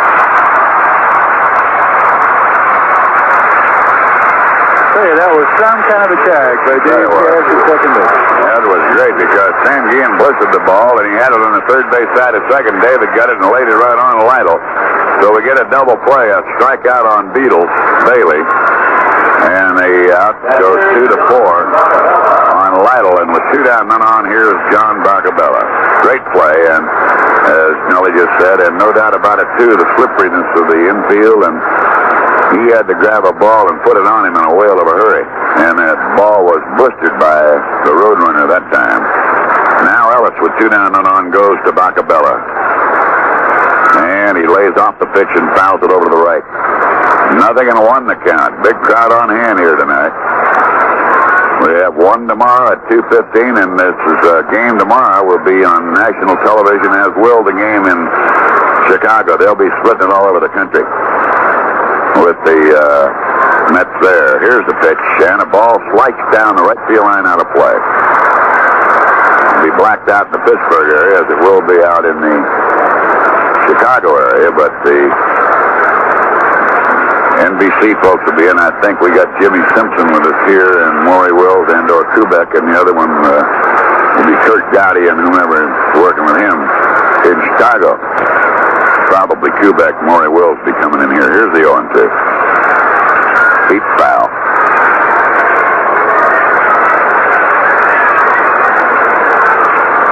I can't recall any time, and I've looked back through all the lexicons of baseball, where there's ever been a possibility as of this date, right now, 2 days away from the end of the season, where 5 teams could end up in a tie for first. Never happened before in baseball, in the major league. 0-2 pitch underneath the ball, 1-2. Do you recall one, Nelly? Or even reading about it? No, I sure don't, brother. It's a rather unusual thing, and who'd have thunk it back in April? Yes, indeed. Who would have thunk it? 1 ball, 2 strikes. The outfield swung left to Bacabella. Here's the 1-2, and he beats it off the left side of the diamond. Up comes Maxwell, grabs it, throws, and the Expos are down in the 5th. No runs, no hits, no errors, a double play in there, and we go to the bottom of the 5th, and there is no score. Here's a look at the scoreboard again. National League, the Mets and the Cubs rained out in Chicago. After 6 full innings of play, Cincinnati leading San Francisco 2-0. Joe Morgan has smacked his 26th home run in the 6th with nobody on for Cincy. 1-0 St. Louis over Philadelphia after 4. That game is still being held up by rain. Later, LA at San Diego, Atlanta and Houston not scheduled. American League, first of 2. Cleveland 6-4 over Baltimore. Tidger over Palmer. Duncan, Williams, and Duffy homers for the Tribe. Baylor for the Birds. Second game, no score after 3. Wilcox against Alexander. First of 2, Boston 11-2 over Milwaukee. Tion won his 20th. Rodriguez the loser. Yastrzemski, Smith, and Cooper homers for the Bo Sox. Scott for Milwaukee. Second game, 4-3 Boston after 4.5. Cabell against Patton. Scott a 3-run homer for Milwaukee. Evans a 3-run shot for Boston. The Yankees 4-1 over Detroit. Bobby Mercer a 3-run homer as Mel Stottlemyre won his 16th. Fryman the loser. 1-0 Kansas City over Texas after an inning and a half. Later on, Chicago at Oakland, Minnesota at California. In the Kansas City-Texas game, it's Weidel against the Bibby. Kansas City getting their only run in the first inning. So that gives you a complete update on the Major League Baseball scoreboard. The big games, of course, in this Eastern Division of the National League. Again, the Chicago Cubs and New York Mets are going to have to play 2 doubleheaders on Saturday and again on Sunday. 4 games in 2 days. The Cincinnati Reds have already won it in the Western Division. They're still waiting to see who they're going to play. All right, now Manny Sanguillen standing in. Trying to the right field in the 3rd inning. Renko on a 3-hitter. They're going to play Manny around to the left. Bailey, Foley, Lentz, and Jorgensen swung a little bit around in the infield. Renko has the sign and the pitch. Manny bunted that one off his eyeballs, and it was a line drive bunt foul down to 3rd. Would have been a good play had he been able to get it somewhere near there, because Bailey was very deep. Well, the only thing is, it would hit the doggone right. I think Beatles might have been able to pick it up and make a play. Pick it up and throw him out. Oh, he didn't mean to hit it that hard. It just shows you the velocity with which Renko delivered the pitch. Now, Steve Reddy and the 0-1. And a fly ball left center, Lytle drifting back. And it's 1 away. Nina Lee Mock is sitting over there with Beth. You think that's the house divided in that group? Nina Lee, you think she'd be rooting for her husband, wouldn't you? I would think so. You think old Beth might be going for the Bucks? If she isn't, she ain't going home tonight. That's right. That's what you call a house divided. Low, I was telling earlier that Nina Lee's and Gene's nephew, Roy Smalley, at Southern California, is considered one of the hottest prospects in all of baseball. He's been drafted 2 or 3 times, pitch high, ball 2 to Maxey. And as I get the story, he's turned it down. He's continuing part of his education, but I think he's already turned down $75,000 from the Red Sox.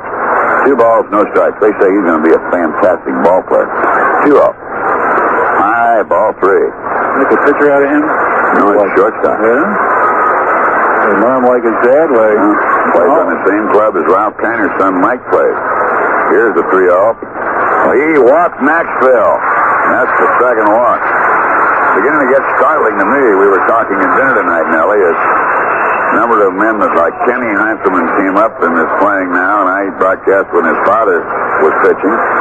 Gus Bell's son is with the Cleveland Club, and I broadcast when his daddy Gus was playing. And Boone, of course, I was broadcasting at the time his daddy was playing, and Bob was playing at Stanford, now playing with the Phillies. It's a little age on you, partner. That's going to happen to you one of these days, Nelson. We're looking for a bunt, and Ellis lays it right out in front of the plate. Bailey has only the one play, and he's on there to Wentz. The sacrifice is 5-4. Into second, Maxville. Cash will be the batter. Well, I hope that thing does happen to me. It'll happen to you. That's a sign of a good long life. Not only it happened to you, but I'll tell you, you got 3 beautiful daughters, and it's going to cost you in today's market about $40,000 worth to get married.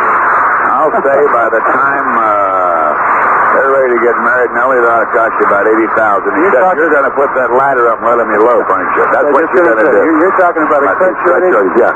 We're going for a ladder shortage. You're going to have people send ladders in here in about a couple Baloney. You and Bernadette are going to hold the most magnificent wedding receptions, and I hope I'm alive to be around. Here's Cash with a base hit and 2 at-bats. We're nothing here. Back to the ball game. The whale of a contest, and Rinko with Maxwell at second, 2 down, and no score. The batter Cash. The pitch. Slice foul off the right side out of play.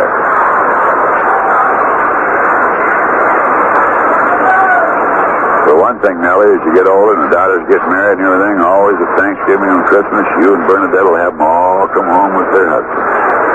If you'd had 3 sons like Mr. Rigby said, you'd have been a very lonely couple. He was a dandy in that lecture, wasn't he?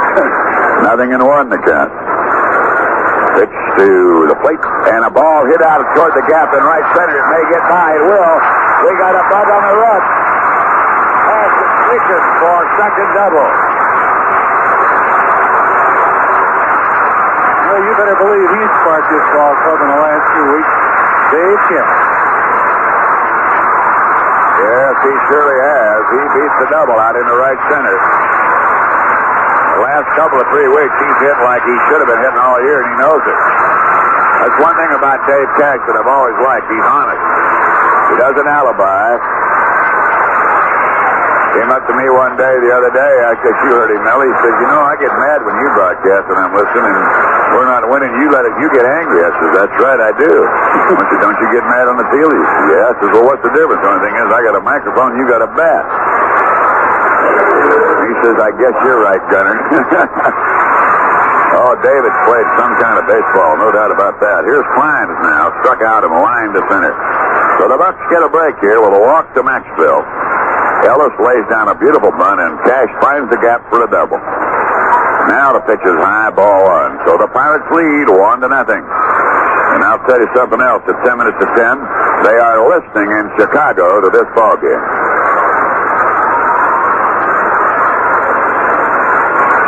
Shows you again just the ability of fundamental baseball to bunt, what it can do for you. Sure does. Maury Wills, little banjo just walked in here. Got to get the banjo in. There's a pitch that's in there for a strike. Last time you were on the air with me, you caused consternation, and besides that, all kinds of trouble. Sit down and try it one more time. My little buddy, the banjo player from Dodgerland, Maury Wills. We'll wire him up a minute. He's in to do the game of the week with NBC tomorrow. 1 ball, 1 strike here to Kleins, and he checks off the pitch. Boy, I'll tell you, when Maury Wills was playing for the Dodgers, and I called him a banjo hitter, all of his fans that would listen to me down in the Carolinas and through Georgia used to write me letters and give me heck. They didn't realize that not only that I didn't like him as a banjo hitter, but I loved him as a banjo player. That's what I meant. 2-1 delivery high for a ball. Check that. It's called a delayed strike. 2-2. I'm umpiring, Maury. I made a mistake. I've been listening to you. Oh, you rascal. It's good to see you, Maury. We'll get a chance to chat here in a minute. Ball 2, strike 2. Runner out at second base is Cash, and Rinko working here to Kleins. Now Steve on the 2-2 to Gene, and it's hit on a loop off the fifth in the shallow right field. It is not caught. Singleton has lost the ball in the light, and Kleins has gone to second base.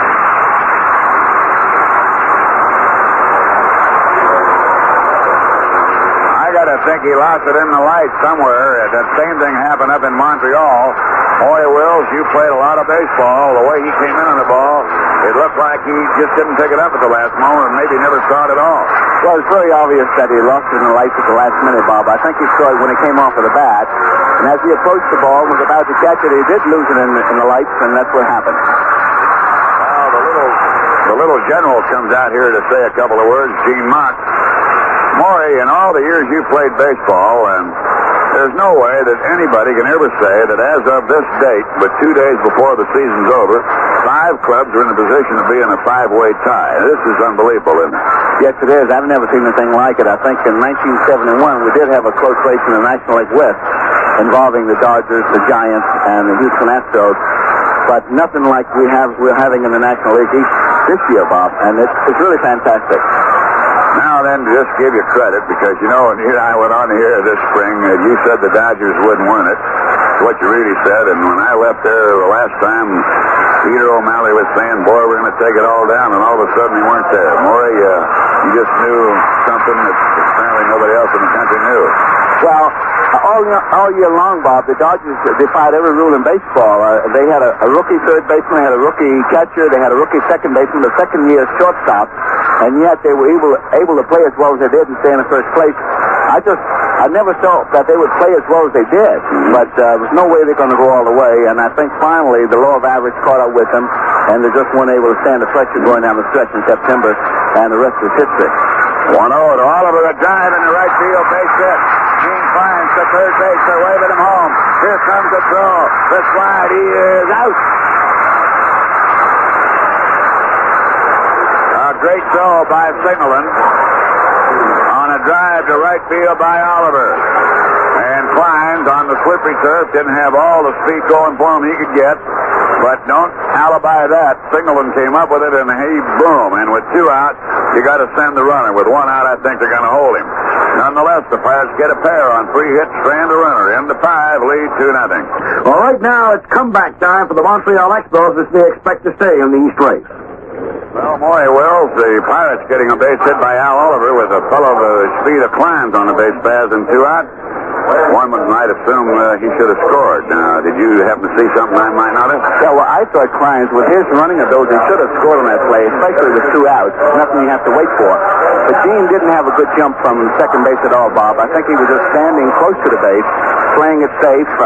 He wasn't moving up as the pitcher made his delivery. If he had been, he would have had momentum going towards third, which will enable him to get around third base to make a good turn and to get in the home plate. Or even though it was a perfect throw by Singleton, let's give him credit. But Gene, with his speed, should have scored.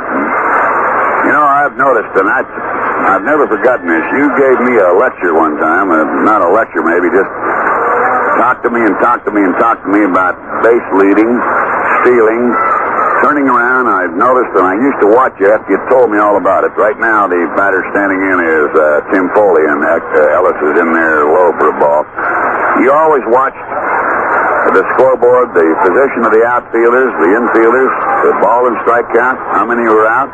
And you did it every pitch. 1 ball, no strike. And a swing on the changeup, 1-1. And that made quite a difference, because if you knew the outfielder was playing a certain way and you had it in your mind the ball was hit there, that already preconditioned your mind and your body to do something more. Great, you got great recall. You better believe I got it. I remember everything you ever taught me. 1 ball, 1 strike. I'm going to teach you about a haircut in a moment. There's a very high ball, too. Who is your newest barber? Where did you get that style? Well, you have to be able to grow it before you can get a cut. Well, I'll admit I'm a little bald, but I want to tell you something. Don't give me that NBC baloney with that thing. Looks like a muff that you wear, for goodness sakes, in cold weather. Ball 3. Where did you get it? I liked you when it was shorter and that little white cottontail show up there. Yeah. Well, I still like you, but I mean... Just going along with the times, Bob. Oh. Now, in regards to the question you had for me recently, right, when you get on first base, for instance, you only have 3 things to do. Look at the outfielders, see where they're playing. Look at the scoreboard to see how many outs there are. Look at the coach and find out what the signs are. Yeah. Not necessarily in that order, but those are the 3 things you And do it all the time. Each and every pitch. And no matter how fast you are, how slow you are, anything, condition your mind to do it every time. That's right. And once it becomes a habit, there's no effort. That's right. Ball 3, strike 2. Well, you know, Maury, I think that's one of the great differences in some of the ways they play this game today. Ball 3, strike 2. I think the athletes today are bigger, better, stronger, and everything, but I don't think they apply themselves at all times. The curveball high to Foley, he's walked them. That's the third. I really don't, Maury. I don't think that the athletes of today apply themselves mentally to this game like you fellas did. They're bigger, better, stronger in every way. Now, if they would just put the mental aspect to it that you just talked about, they'd be even more super. This is my feeling. I don't know how you feel. Well, I'll go along with that. They're stronger, they're better ball players than in the past. I agree. Applying themselves to the mental aspect of the game, I agree. Again with you, Bob, they do not apply themselves the way the ball players did in the past. I think, again, this is a changing of the times, though. They just don't play inside baseball the way they used to. It's more than just hitting, throwing, and fielding a baseball. There's a lot of mental work that goes into the game, and if you're not tired when a ball game is over, then you haven't applied yourself properly. You ought to be mentally tired, too. You've got to be mentally tired. Well, you get mentally tired, I think, before you do physically tired, and then it works on you physically. But after a baseball game, you shouldn't be able to go out to a dance and dance for 4 or 5 hours afterwards. Not easily. Boots Day hits it to Maxfield. On the catch for one. On the first base. High, but held. Double play. 5, 6, 4, 3. And that is the third double play behind Doc Ellis. And brings up now Mike Jorgensen. We're going to have a new pitcher coming in. It could be Baylor Moore, we'll find out, or it could be Mike Wallace. We'll find out a little later on when he comes in. Jorgensen standing in. Pittsburgh leading 2-0. No, Maury, I've always admired your style of play because I think you took an ability that was great, but not as great as other fellas. You weren't endowed with it, and you spent 9 years in the minor leagues, which many youngsters don't do today, and you worked at it, and you finally got your break, and you played the dickens out of the ball game, and you became a superstar, and you won it because you put your old think tank. And then believe me, I'll never forget that long session you and I had down in Fort Myers, Florida, when you told me about base running and what you ought to do. And you ask anybody about doing it today, and they forget all about it. High fly ball to left field by Jorgensen. Up comes Willie to Starge. And it's all over in the 6th inning. And we'll have a chance to talk a little more with Maury Wills in a moment as we go to the bottom of the 6th, leading 2-0. Right now, let's pause for station identification. This is the American Forces Radio and Television Service.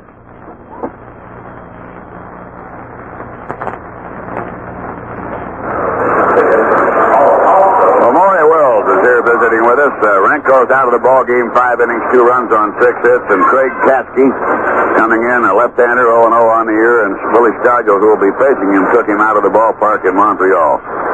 Maury, it's nice to have you here, and knowing that you're doing so well on NBC television, I know you're enjoying the work. You bring a lot to the game. You've given a lot to the game, and I know you have a couple of remarks you want to make, old buddy. Well, I just want to say it's really nice to see Danny Murtaugh back in the game of baseball. Of course, the way he came in, I'm not, pleased about, but just good to see him back because I was a favorite of Bill Burton, too.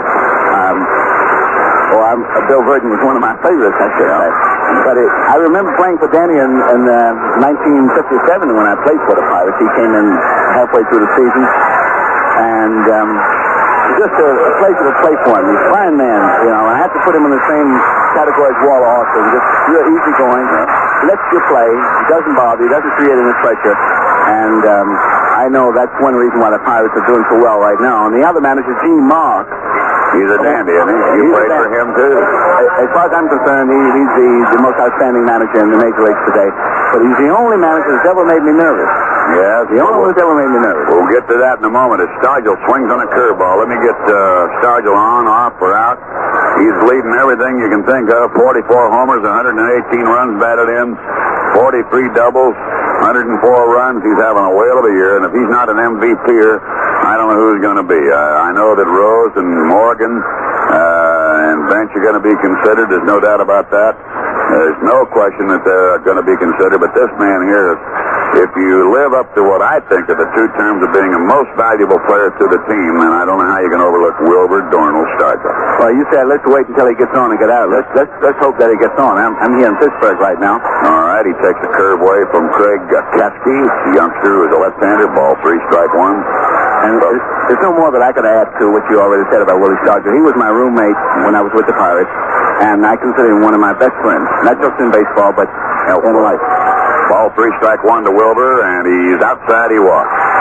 All right, now, You got something to lay on us right about here. What were you going to lay on? Talking about the little general, Gene Moss. Oh, I was going to say, the only man that ever made me nervous, he didn't have to say anything to me, just being around. We would be on a plane trip, and it would be in turbulence and everything else, and everyone would be sitting there and concerned about the flight. And I would look up, and I'd see Gene standing in front of the plane, just looking at me. I would be in the dugout 0 for 3, disgusted with myself. I look up, there's Gene looking at me. Yeah. And He has that habit, doesn't he? yes, he does. He's got a habit of being in the wrong place at the right time as far as the player's concerned. Yeah. Eating a hot dog when you shouldn't be in the dugout, when you think he's in the clubhouse. Or being out 15, 20 minutes later than curfew, thinking he's in his suite. He's right there. Right there. You better believe it. 1 ball, no strike. Bunt by Hebner off the right side of the diamond. Katsky has only the one play on to Lynch. And the sacrifice goes 1 to 4. I want to tell you something. Mock is one of those guys, and so is Murtaugh. You keep thinking you can get away with anything. I went to Vietnam one year with Stargell and Mudcat Grant, and you know you're not supposed when you leave to give anything to the Mama Sons. But we gave them our boots and the feet clothes and everything, and gave them a note that Willie Stargell, Mudcat Grant, and Bob Prince have given the Mama Sons who looked after us in Vietnam all this material. And so we get back the next spring in camp, and Murtaugh says to Stargell and Mudcat and me, do anything wrong in Vietnam? No, Skip, why would we do anything wrong? We're over there to visit with the guys. We're over there 30 days. You're sure you're not lying to me? Not at all. He says, how come you gave away all your boots and your equipment illegally? You know what happened? Murtaugh had an MP that was over there that caught the Mama Son, took all the stuff off, was his next door neighbor in Chester, Pennsylvania. Now, and you know what Stargell said, Skip? You got ears all over the world. We got a man coming in, and he's only one guy, Mike Marshall, and he runs. That's an unusual thing to see this man, and he's going to make his 90th appearance, Maury. That's ties Wayne Granger done it for the Major League record. He's already established it. Has already established the Major League record for most innings by a reliever. He's only one appearance from equaling another Major League record for most appearances in one season. 171 innings. Yeah, he's got a shot at that. Oh, golly, this guy's been unbelievable. And he's finished 71 games, Bob. Yeah. The previous National League record was 62 by Jim Constantine, Ted Abernathy, and Phil Regan, who was with the Cubs not long ago. You know, Maury, speaking of baseball, one of the great changes in baseball since you came into it, used to be you had the great pitchers with you, Koufax and Drysdale. You didn't know what it was to see a relief pitcher, but all of a sudden, in the last several years, that bullpen has become very important, hasn't it? It certainly has. It's so important now that they're beginning to pick relief pitchers to play in the All-Star games. As we remember, Sparky Lyle from the New York Yankees was selected to play into the All-Star game this past year, in the year 1973. And he was really elated about that. And also Jim Brewer from the National League. And I think that's probably the first time that I can remember that relief pitchers went in. So it's a specialized thing. And the big thing now is not complete games like it used to be when Koufax and Drysdale were 6 or 7 and go to the bullpen. That's right. All right, Richie Zisk is in now. He's 0 for 2. We have runners at first and second. The Pirates lead here 2-0. Maury Wills is chatting here with Nellie and me, and the Cubs and the Mets have been rained out, and we can pick up a half game. We can hang in here and win this one. And Marshall throws what looked like a Scrooger, an off-speed breaking ball, a strike called. Out at 27,804, and rain-delayed ball game. Now Stargell at second base with 1 out here in the 6th, and Richie Zisk the batter. Bob, I picked the Pirates to win in the spring, and for a long time they really disappointed me. Well, they've come on strong now. We've been struggling, no doubt about that. No balls and a strike. I think the loss of Roberto Clemente right now is showing itself tremendously. Right, at a time like this. Stevie Blast, of course, not being able to get untracked, and Doc Ellis out for quite a while with a sore elbow, and you put those three together, and it's right where we are right now, fighting to win it. That's a lot of ball games lost. And you bet it is. The 0-1 to Zisk is on the outside for the ball, 1-1. Clemente, Maury, I don't have to tell you too much about him. You played against him, and you played with him, and I don't know how you could ever say you ever saw a more complete ball player than Roberto Clemente on and off the field. Never, that's right. Of course, you can get a different perspective when you play against the ball player. We only played 18 games at a time against the club. We didn't have the expansion at the period that I'm mentioning now. But playing with him, when I came to the Pirates, was more than a thrill of just playing against him. To see him each and every day, we really began to learn how to appreciate a great baseball player like Roberto Clemente. He could do it all. He didn't get the acclaim that a Willie Mays got, a Mickey Mantle from the Yankees, but he was just as great or greater than both of those ball players. The 1-1 to Zisk is high on the... Oh, Till, I'm sorry. I forgot that my friend Mr. Pellicutis behind the plate. He gives us a delayed call. I start guessing with umpires after I don't see the right hand for a while. Ball 1, strike 2. I guessed wrong there. Well, you don't mess with Chris Pellicutis. No, you don't. Anyhow. Not old short Fusey, not my buddy. I like Chris. He's a great guy. 1 ball, 2 strikes. He's not great, but his friend, his son is probably one of my biggest admirers. This swings, he doesn't get it, and that's a strikeout. Well, Chris is a darn fine umpire, I'll tell you that. And now... Whenever Chris calls me out, his son really gives him the third degree. Did he? Yeah. He says, well, son, I have to call him the way I see him. Yeah. So that's integrity on the part of the umpires. I don't think they would bend one way or the other. No way. Call it the way they see it. No way. Tom Gorman, I gave him a brand new glove before the game before his son, and the first play he had was a close play involving Maury Wilson. He called me out. Well, that goes. He says, thanks for the glove and see you later. All right, here is Sam Guillen standing in with running to second base. The pitch they're going to throw outside. That was a pitch out there. You're just trying to get Sangy there, I would think, Maury, to swing on a bad ball. They didn't indicate a walk to begin with. Now they're going to intentionally put him on. Well, I tell you, if you don't let Sanguinian know that you're intentionally walking, he just might swing at that shit. Right. 3 feet outside. And hit it, too. Yes, he might. How's your banjo playing now? Before we get everything down to this game, we're leading 2-0. You going to be doing any show business in the off-season, Maury? I'm going to be Glenn Campbell's opening act this coming winter for all of his concerts around the country. Well, that's great. And I'll be going back to Las Vegas doing my regular thing there. Yeah? Well, you didn't call me banjo for nothing, you know. No, I didn't. No, I didn't, dear friend. All right, I'm going to have to come out and catch your act.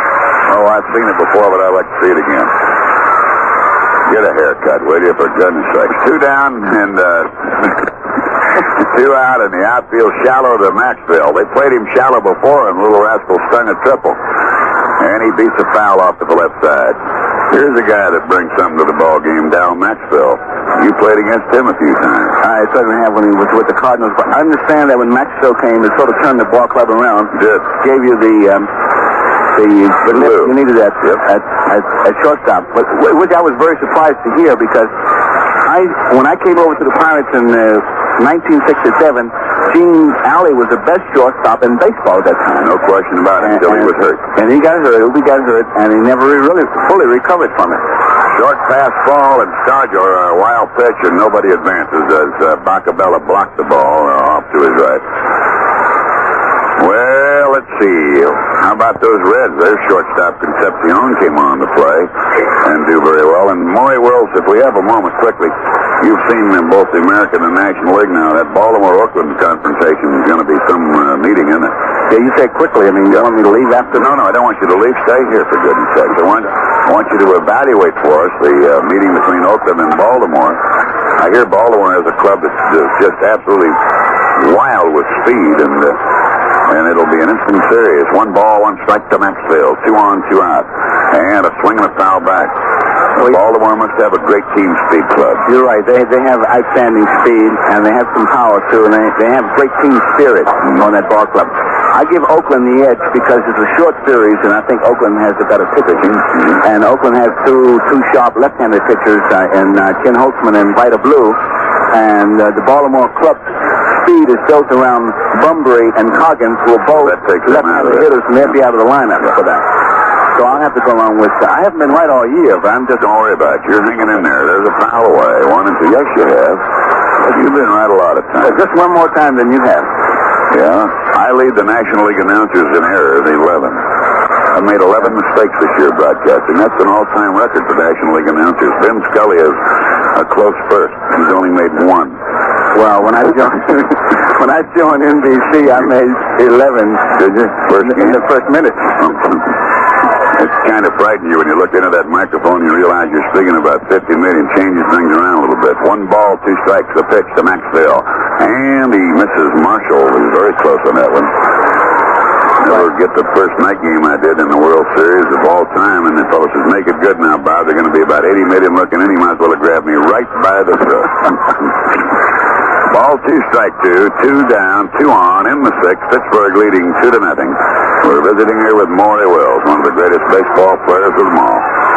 Now with NBC television. Here's the 2-2 pitch, and Maxey hits a drive into the left field lot, and they're going to have to hold up Stargell, and they're going to get him out as he's overrun third, and Foley gets the out. In the first place, I want to tell you something. Stargell missed third coming around. And then he started to go back when he got the hold up, and Foley was right there, and he grabbed him.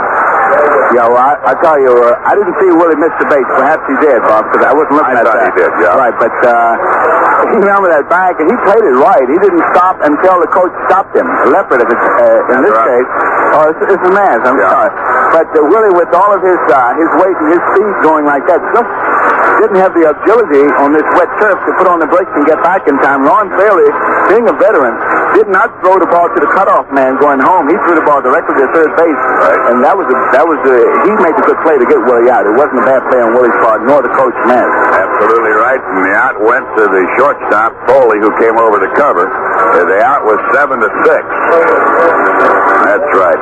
You fellows stick with me, and you'll be there all the time. No runs, 1 hit, no errors, and 2 left. End of 6. It's 2-0 in favor of Pittsburgh. 7 of the nation's top 10 college football teams figure to run up the score Saturday, but top-ranked Southern California and number 9 Tennessee must be sharp to remain unbeaten. USC hosts number 8 Oklahoma Saturday night in the Los Angeles Coliseum, while Tennessee is at home in Knoxville to take on arch rival and number 13 Auburn. Both the Trojans and the Vols are 1-touchdown favorites.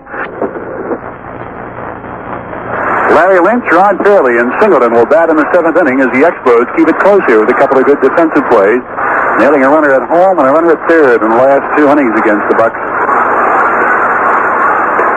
Pitch up high, ball 1. Lynch walked in the 1st inning and stole second base. In the 4th inning, he lined to the shortstop, Dal Maxwell. The pass playing to left field. Pitch away, 2 balls and no strikes. 2-0 the score. The Pirates lead.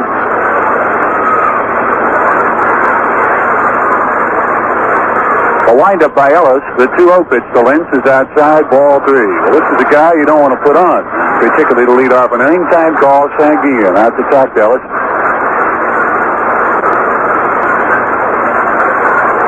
But what you don't want to do, sometimes you wind up doing. Let's pause while we get a moment. 20 seconds for our local station. This is the American Forces Radio and Television Service.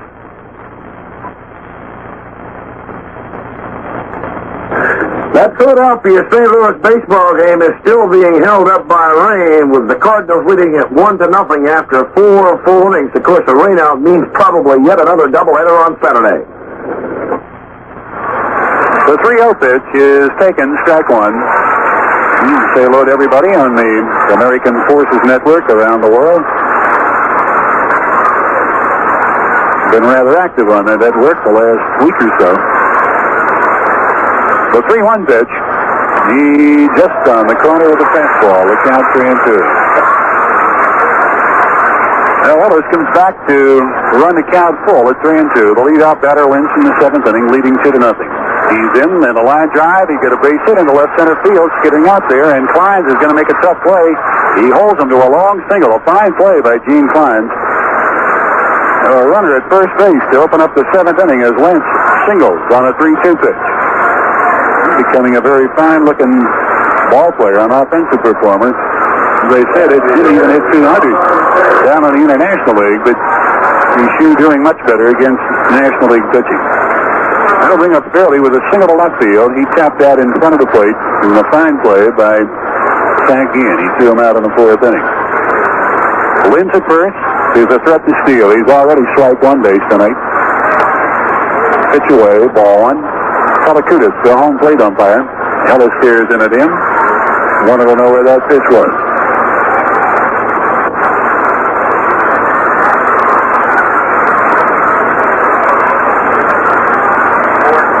A look at first. The runner's not going. The pitch away, ball two. We have activity in our bullpen. Dave Justy and left-hander Jim Ford. Time call, and I believe that's going to be all for Doc Ellis. Mel Wright coming out to the mound. A little bit of a shower starting to fall here. And, of course, this is a complete ball game. Should the rains come and they continue to fall, this score would stand as it is right now with the Pirates out in front 2-0. It is raining in St. Louis.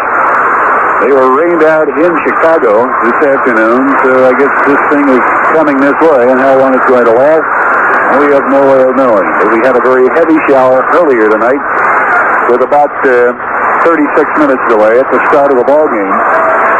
No delay here. They're going to continue, and I'll stay with Doc Ellis in this situation. The count is 2-0 on Ron Fairley. This game was kept close, and a great play by Kenny Singleton. On a throw to the plate, back in the Pirates' fifth inning when we scored a couple of runs, they got Kleins as he tried to score from second base on a line drive by Al Oliver. They nailed Stargell at third base in the following inning. Here's a 2-0 pitch. High fly to right field, rather deep. But back is this on the warning track. He has room. He's got it. Well hit ball by Fairley, but Ellis kept it in the ballpark.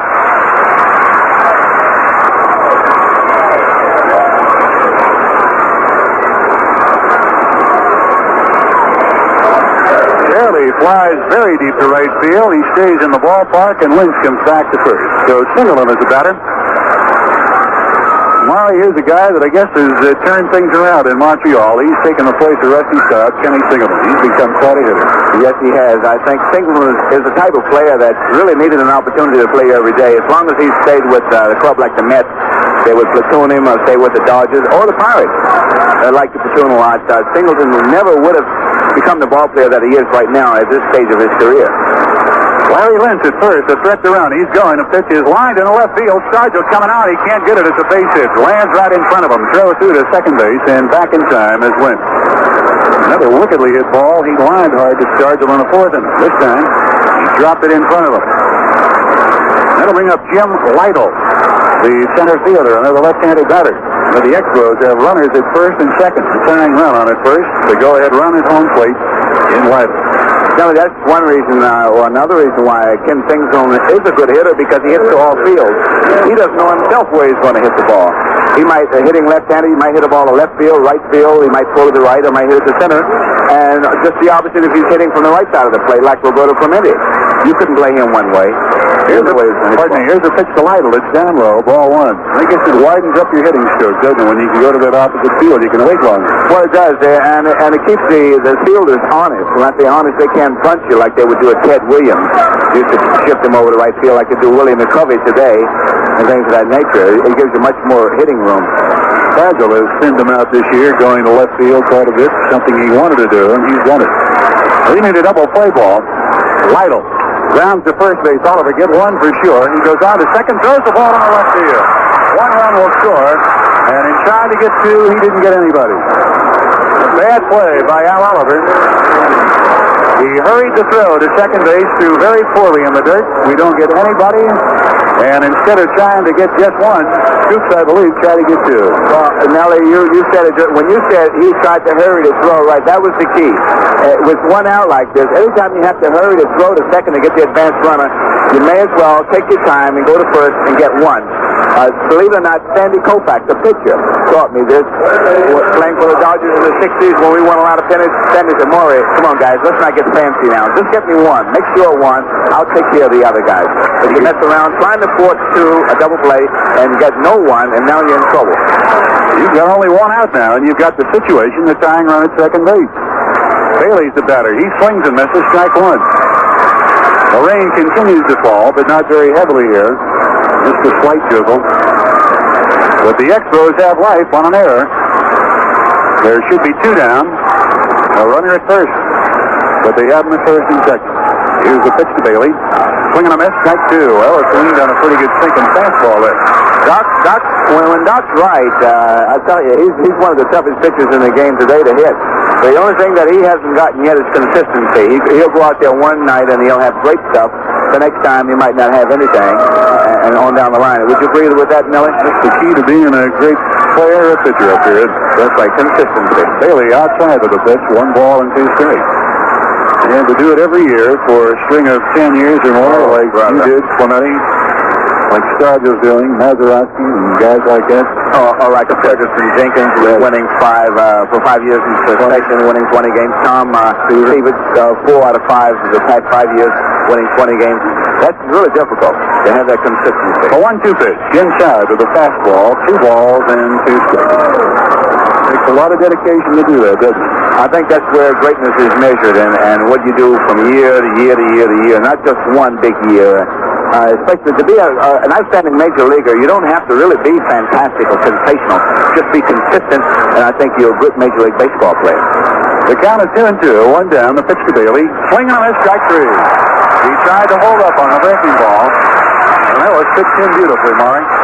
Yeah, well, now he looks like the Doc Ellis when he's on, and just and that's the right pitch to throw to Bob Bailey, who's a free swinger. Change speed, keep the ball away from him. And he set him up beautifully with a pretty good fastball inside. Came right back with that curveball. That's 2 down. The error right now hasn't caused any problems, but Bacabella, step out at times, has bounced to second and bounced to short. Right-handed batter with a runner at second base, Singleton. He's a tying run. The Pirates lead by 1-2-1 here in the 7th inning. Here's the pitch to Bacabella. Fly ball to left center field. Coming on is Klein. Still coming. He didn't get it. They score a run. They're going to wave the runner on from third to second base. The throw not in time. He scores. Sankian drops the ball and the Expos lead 3-2.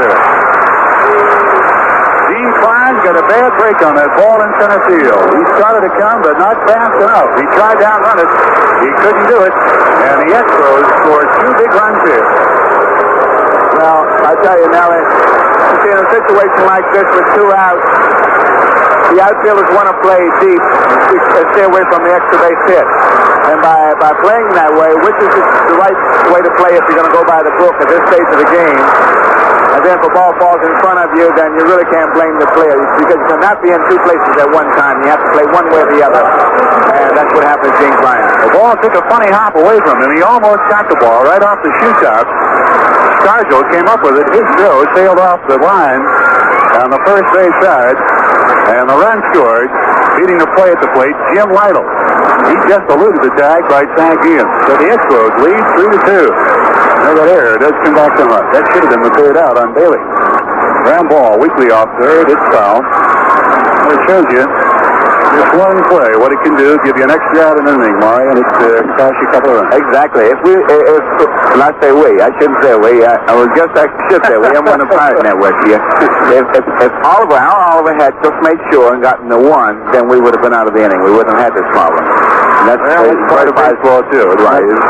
But it verifies what Sandy Koufax said to me years ago. Just get me 1. Foley swings in the foul tip. He strikes out, held by Sankian, but the Expos take advantage of the error on the part of the Bucks, scoring 3 times on 3 hits, 1 error, and they strand 1.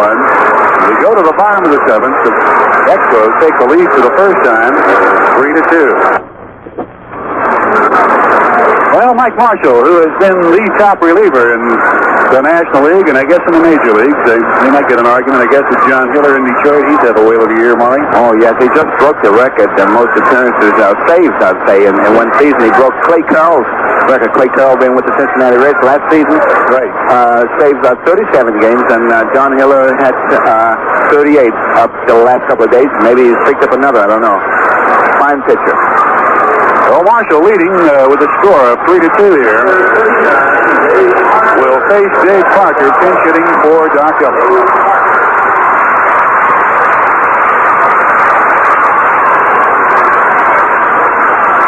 Parker batting at .281, 4 home runs. He's driven in 12. And of course, Marshall with that good screwball of his, can use it effectively here. But he better not make a mistake. This guy can hurt. He started to go. Did he swing? They wanted a field play at third, and the third base umpire, Crawford, says no. Ball one. Here's a fellow that's got amazing speed, Maury. A big guy, 6'6", 230. I've heard so many fantastic things about him. I'm looking forward to seeing him play tomorrow as well as tonight. Supposed to be just super. The 1-0 pitch. He swings and misses, and they pitch in the dirt. 1 ball and 1 strike. He's young. They didn't want to bring him up this year, but the necessity, the way the Pirates are going, they had to. And he's handled himself pretty well. Oh, I was going to say, he's young, but by the time he finishes batting against Mike Marshall, he'll be old. He'll have experience, because this guy is really tough to hit. True ball, that's right. 2 balls and a strike. You got some blessings out of misfortune sometime. The Pirates are forced to bring a guy up like this. Unfortunately, he was able to handle it. He's got to have more confidence next year. Oh, yes. Cincinnati brought up some young players. Ken Griffey, Dreesen, the third baseman. Swing and a foul off the first base. Hard to count it 2-2. And Armbruster has done well for them, too. Young pitcher, Bainey. And they've done a great job. I think they just sparked the club right on the final few weeks of the season, right on to the National League West Divisional Championship. What was your first year? 59? 59 was my first year. World Championship? World Series. Yes, it was. But, you know, as a rookie, Nelly, I really I wasn't able to appreciate how great it was to be in a World Series and to be on a World Championship baseball team. Because I was a rookie, I didn't realize the significance of it all. The following year, when I saw someone else playing, then it dawned on me how great it was. Parker swings and misses, strike 3. So Marshall picks up the strikeout, his second since he came on in the 6th inning. The Expos have to win here to stay alive, and they lead 3-2. On a couple of earned runs in the 7th inning. Yeah, but the Pirates got to win here, too. They sure do. And being a former Bucko myself, but working for NBC and the network, I have to stay neutral, you know, and I can't pull for any one particular team. But you handled it well, Maurice. Oh, you handled it well. You can't get hung on that. Cash, who doubled and drove in the first round in the 5th inning. Takes the breaking ball for a strike. Expos lead 3-2. Now they understand we're going armed forces all over the world. Great. Boy, that's really great. And I'd like to go on record saying hello to all the guys overseas. And Nolan Ryan just broke Sandy Koufax's strikeout record. 383. Wow. That's a lot of Ks. He's a tired young man right now. Nelly, it reminds me of you. Oh, I could blow. Oh, you could bring it. As they say in the game, you could bring it.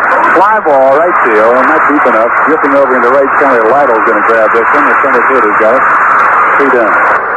I never threw hard in my dreams, Mike. Well, but they tell me that you moved to first base. I think I could have stolen the base off of you. You think? That's a testimonial to me, I'll tell you. You stole 105 1 year. 104, but do you think you could have kept me close to the base without stealing? Well, most of mine stopped at second. Never shot.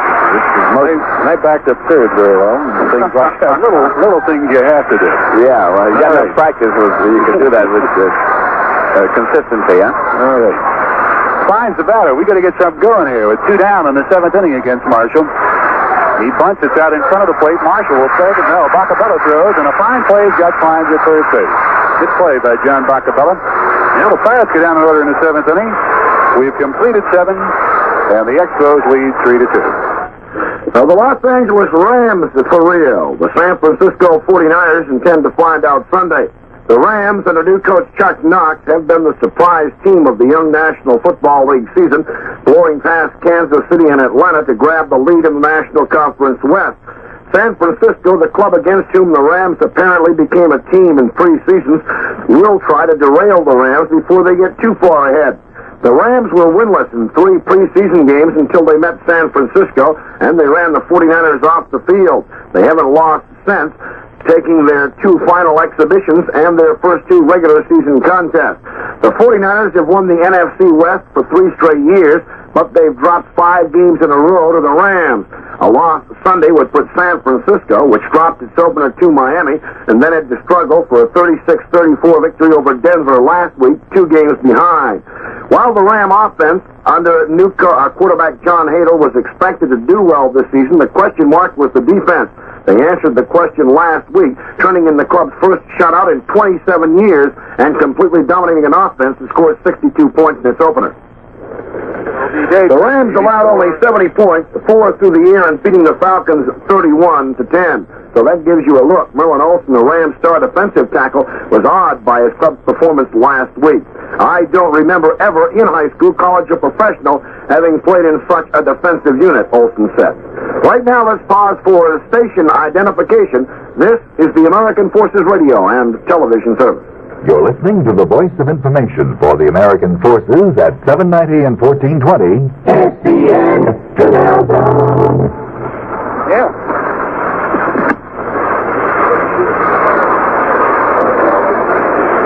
Okay, Dave Justy. All the runs for Montreal are unearned runs. The 3 they scored in the 7th. Now Dave Justy is on. Ellis went 7 innings, no runs, 3 unearned runs, gave up a total of 4 base hits, struck out 5, and he walked 3. And now Justy is in. We extend a special welcome to the Federal students. Dave Parker remains in the ball game. Justy's record, by the way, Bob, is 9-2, 20 saves. This is his 66th appearance. I'll tell you one thing, that Marshall set about every record in the book tonight, isn't he? He's already established the Major League record for the most innings by a reliever in one season, the National League mark for the most games finished in one season, and he now has equaled another Major League record for the most appearances in one season held by Wayne Granger. I have to say he's wrapping it up pretty doggone good, but he's not out of the woods yet. We got some pops coming here as Justy goes here. Bob, by the way, this appearance by Justy equals career high for him. He had 66 appearances in 1970, his first year over. He's going to face Mike Marshall here. Pitch by Justy, swinging a foul. Strike 1. Marshall, not a bad hitter. He's hitting at 233. He started out as an infielder in the Detroit Tiger organization. That's in the 8th inning. We'll have Oliver, Stargell, and Hebner going to try to tie it up and go ahead. And we're right into the meat of our batting order for the next 2 innings. There's a pitch from Justy down low. 1 ball and 1 strike. Ellis pitched a fine ball game, and we came up with a couple of plays that hurt us in the 7th inning. No doubt about that. 1 ball, 1 strike pitch from Dave Justy. Slider hit to the right side out of play. In the 7th inning, Lynch got a base hit to left. Then with 1 out, Singleton got a hit.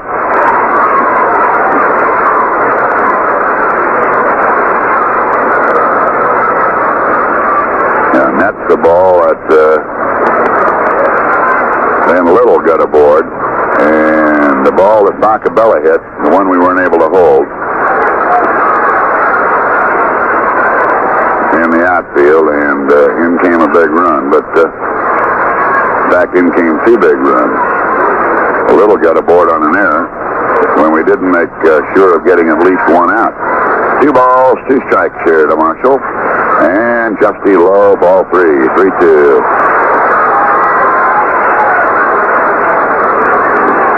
Well, Pirates have their work cut out for them, and as you know, this is the game Montreal has to win. If they lose one, they're done. They've got to just win tonight, tomorrow, and Sunday in order to even ensure a chance to be in a tie. Ball 3, strike 2. And don't think they're not going after us. Here's the 3-2 pitch. Marshall smacks it off the right side base hit. So Marshall gets the 5th hit of the ball game. And the batter now is going to be Mike Jorgensen, who flied to left, 1 out, pitch to first, and fly to left. Remind you again, as Mike stands in, Presbyterian University Hospital is asking residents of the tri-state area to contribute any crutches they are not using. The drive will be from October 1 through the 10th. This appeal is made necessary by a crutch shortage caused by the nationwide scarcity of lumber. Presbyterian requires a large number of crutches. It's the Orthopedic Referral Center in the Western Pennsylvania Tri-State region. So if you have crutches you're not using, please take them over there. Bouncing ball, Cash, great play. On to short, on to first, not in time. What a play by Cash on a ball that looked like a base hit for sure. Sliding in, taking Maxey out of the play, Marshall, but what a play by Cash. There was a base hit till he grabbed that one. Great play, David Cash.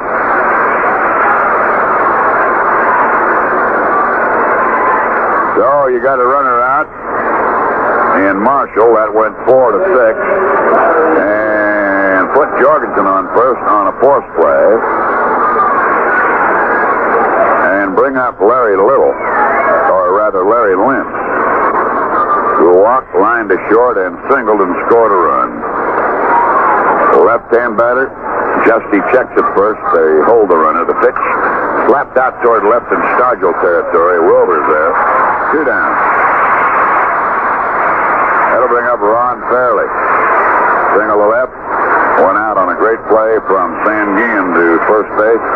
Wide to right. Ron Fairley made a great play in the 6th inning when he took a shot by Maxwell to left for a base hit. And he threw right to third base where Foley was covering, and he got Stargell, who had rounded the bag, tried to get back and couldn't make it. And that was a big one there. You don't know what you might have done with the bases loaded and 2 out. We'll never know. Bouncer down to first. Oliver flags it down as foul. No balls and a strike. Montreal leads here 3-2. 2 down and 1 on in the 8th inning. A game they must win, a game we want to win, but don't have to, particularly provided, of course, that you're going to get some help from Chicago. Every time you lose one now, you got to start looking to the other side of the fence and find out if you're going to get any help. You can't get healthy losing right now, I'll tell you. No, you can't. But you need help from the Cubs right now if we're to lose this game. And they got a doubleheader tomorrow and a doubleheader Sunday. We have one tomorrow with the Expos at 2:15 and Sunday Fan Appreciation Day. There's a base hit up the middle on a high pitch that just hung up there from Justy. Fielded by Parker and fired in. Fairley singles up the middle on an eyeball hanger, and that'll bring up Singleton, who has 1 hit and 3 at-bats. Pirates were fortunate to get a run in the 5th inning when, with 1 out, Maxfield walked, sacrificed him to second. Cash hit a double into right center for 1 run. Now we're going to get a runner coming in here, but Klein hit a ball into right center. Singleton lost the ball in the light. So now the runner is Ron Woods, running for Ron Fairley. Expos number 43, Ron Woods, is running for Ron Fairley. Ron Woods. So we have a pinch runner here with 2 men on. And the batter, Ken Singleton. Dave Justy pitching. In the bullpen, Buck soliciting a left-hander and Jim Four, and a right-hander and Jim McKee. 2 out, 3-2, Montreal in the 8th inning. Justy checks, delivers. Singleton hammers a wicked foul, and there's putting contact to Justy tonight in this inning anyhow, as we haven't seen in quite a while. Been hitting the ball right on the nose.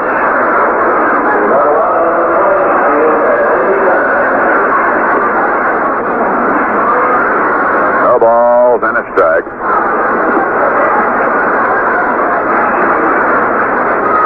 Again, David Reddy checks out at second to the runner Jorgensen, sends it right over the plate to Lowe. 1 ball, 1 strike. The Frolics are here. Helen and Don taking in the ball game tonight.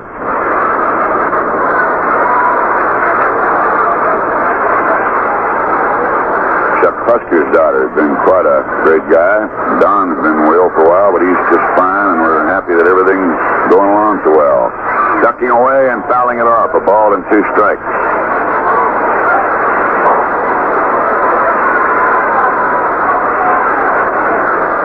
Ken Singleton batting here in the 8th.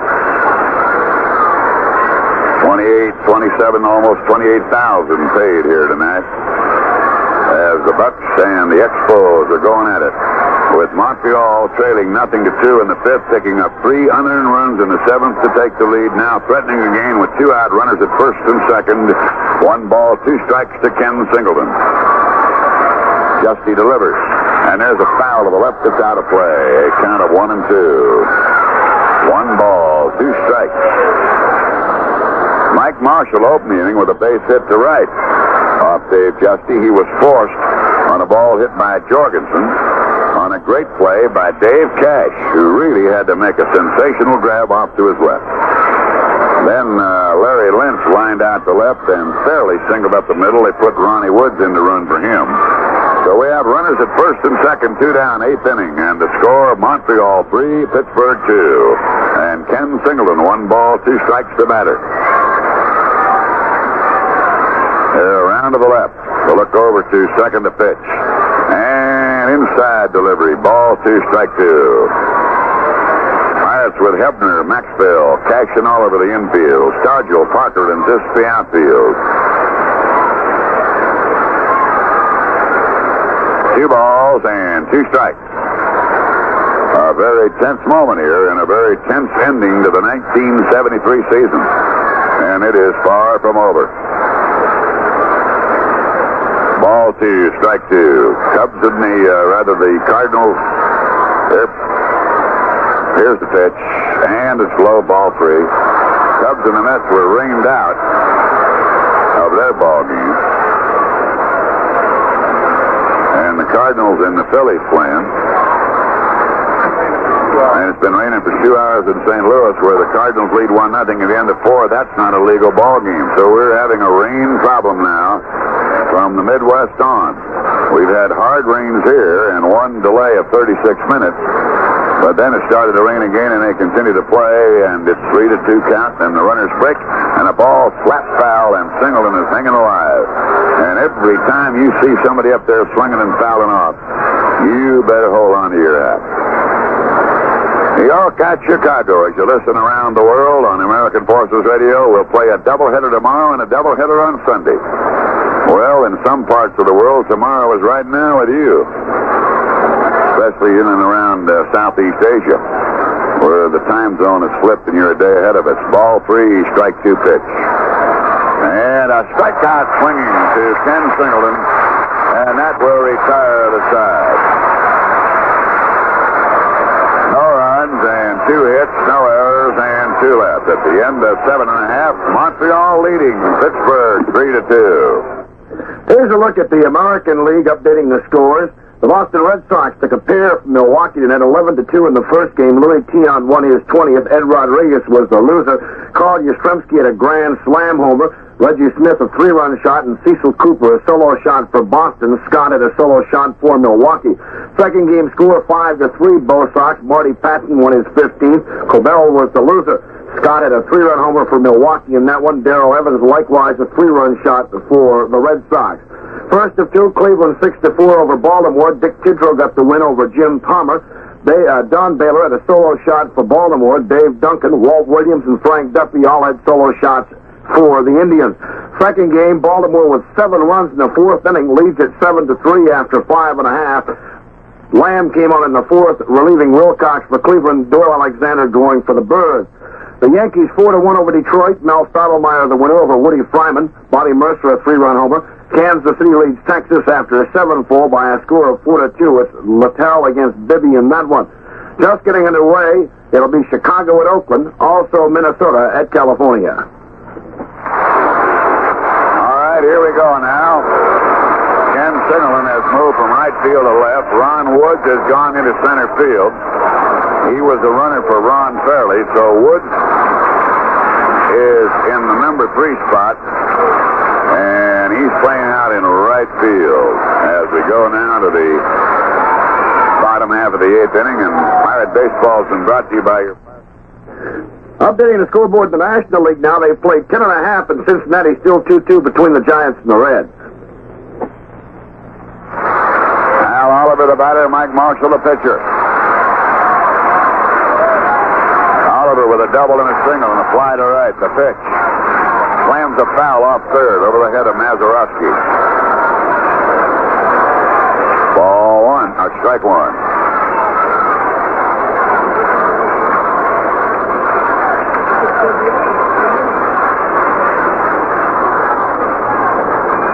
Marshall tying his shoe.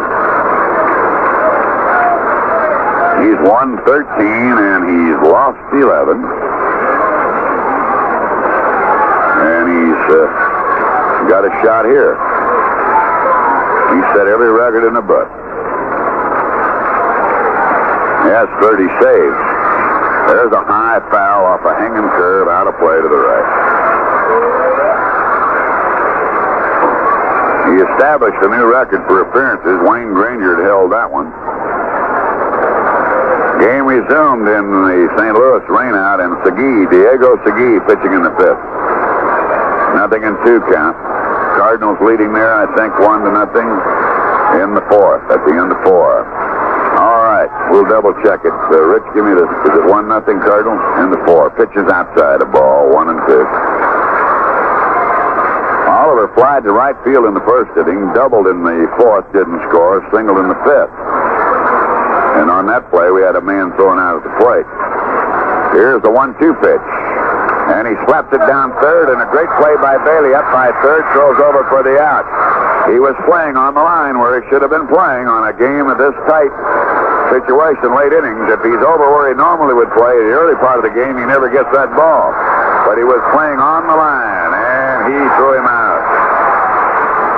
Now the batter, Willie Stargell, struck out in a walk twice.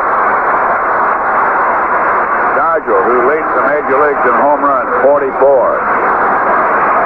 Who has 118 runs batted in. Who leads the major leagues in doubles with 43.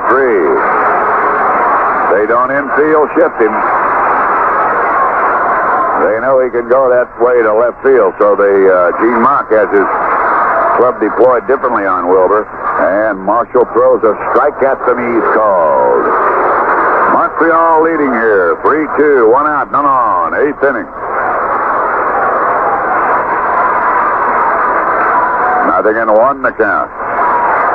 Marshall to the windup. The right-hander works, and there's a changeup hit foul off the first base side, and Stargell, no balls, 2 strikes.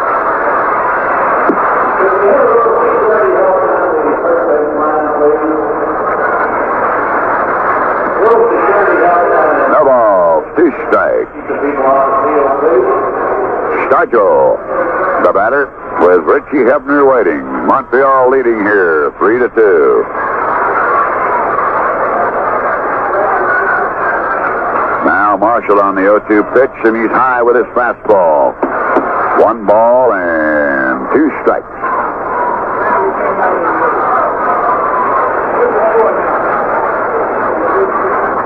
Ball 1, strike 2. Marshall getting a sign from his catcher, John Bacabella. 1-2 delivery, changeup hit into right field for a base hit. Bouncing into the corner. Ronnie Woods going to get it. Stargell turns first and drops back in. Good play by Ronnie Woods, the right fielder, to hold Stargell to a single. Ball hit out there and splashed through the water. Now Richie Hebner, the batter. Hebner is 0 for 2. Popped to second. Struck out. Sacrifice.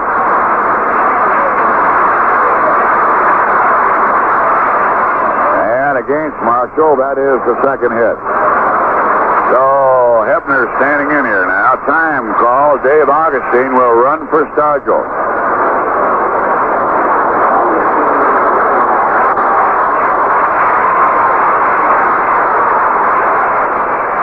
Dave Augustine will run for Willie Stargell.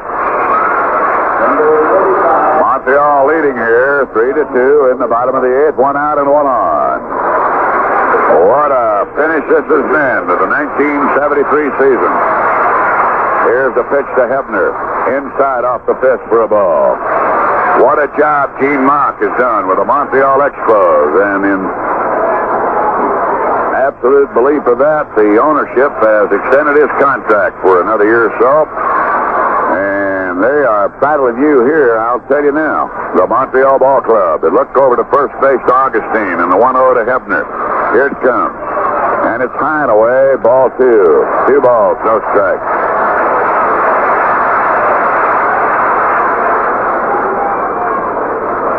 No activity at all in the Montreal bullpen for right now, and why should there be? Mock's got his best man out there and leads by a run 3-2. They're about straight away, a little bit off to the left, a gap in right center field to Hebner. Augustine off first, the pitch is high, ball 3, 3-0. Marshall, 3 balls, no strikes. Hebner looks down to Mazeroski coaching third.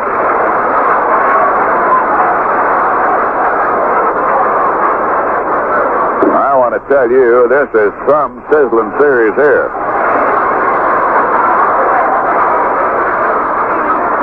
And it starts up again tomorrow afternoon and again on Sunday. And I don't think there's any way you're going to know who's going to be the National League champion until Sunday, and maybe we'll have to go to Monday, Tuesday, and Wednesday. Here's the 3-0 to Hebner. He pops it up. Shortstop Foley. Getting under. And it is 2 down to Richie Ziff, who struck out twice and bounced into a double play, 5-4 to 3.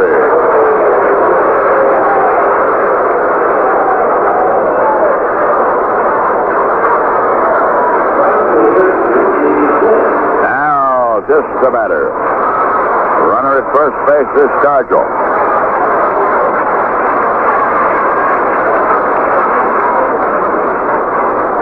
Is Augustine running for Stargell. The Expos are working their way now down to the bottom of our batting order when we come up in the ninth. This gets a ground ball to shortstop Foley. Underhands it on to Lentz, and the side is retired. No runs, and 1 hit, no errors, 1 left. End of 8. It is 3-2 Montreal. 2 old Warriors, 46-year-old George Blanda and 38-year-old Len Dotson, will be in the spotlight and on the home screen when the Kansas City Chiefs host the Oakland Raiders in a sold-out battle for the AFC's Western Division lead Sunday.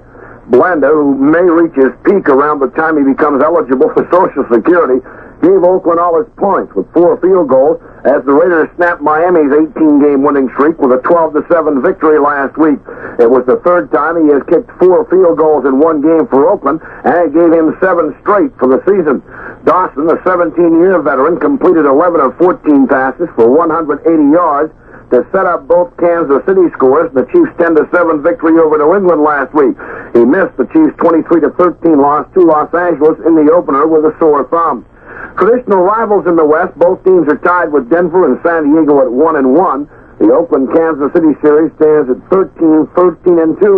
Last year, they each won a game at home.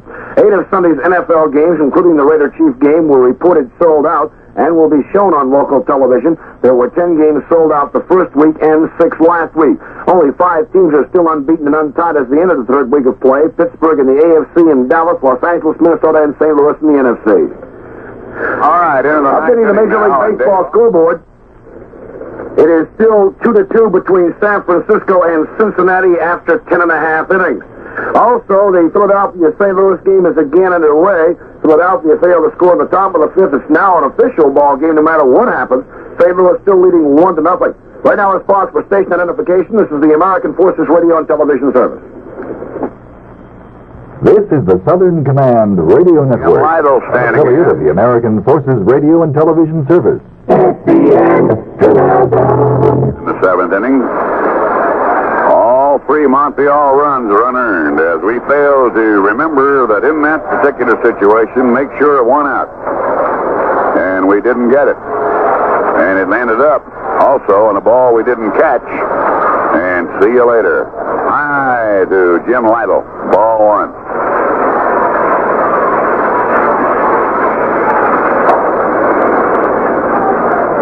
It becomes extremely frustrating to the home fans when they see games at this stage of the race that we should win. When you're ahead 2-0 and you see it's something to come up and they get the runs. There's a high fly to right field. Running for it is this. And coming over for it is Parker, and he grabs it at the wall at the 385 mark. That ball was tattooed. But I would remind you, ladies and gentlemen, that Nellie and I have seen a lot of ball games this year in the same category. We saw it way back in April, and in May, and in June, and in July. And we won some ball games we shouldn't have won. So you subtract those from the games that you did win or you lost that you shouldn't have lost, and then when you find it out, you even that out, and then if you lost about 8 more than you won in that category, well, then that's how you call it. Bailey 0 for 3. Takes the ball outside. In other words, if you won 10 you shouldn't have won, and you lost 10 you shouldn't have lost, well, then you're even, aren't you? In there for a strike. Because your tendency is always to forget the games that you won that you shouldn't have, and remember the games you lost you shouldn't have.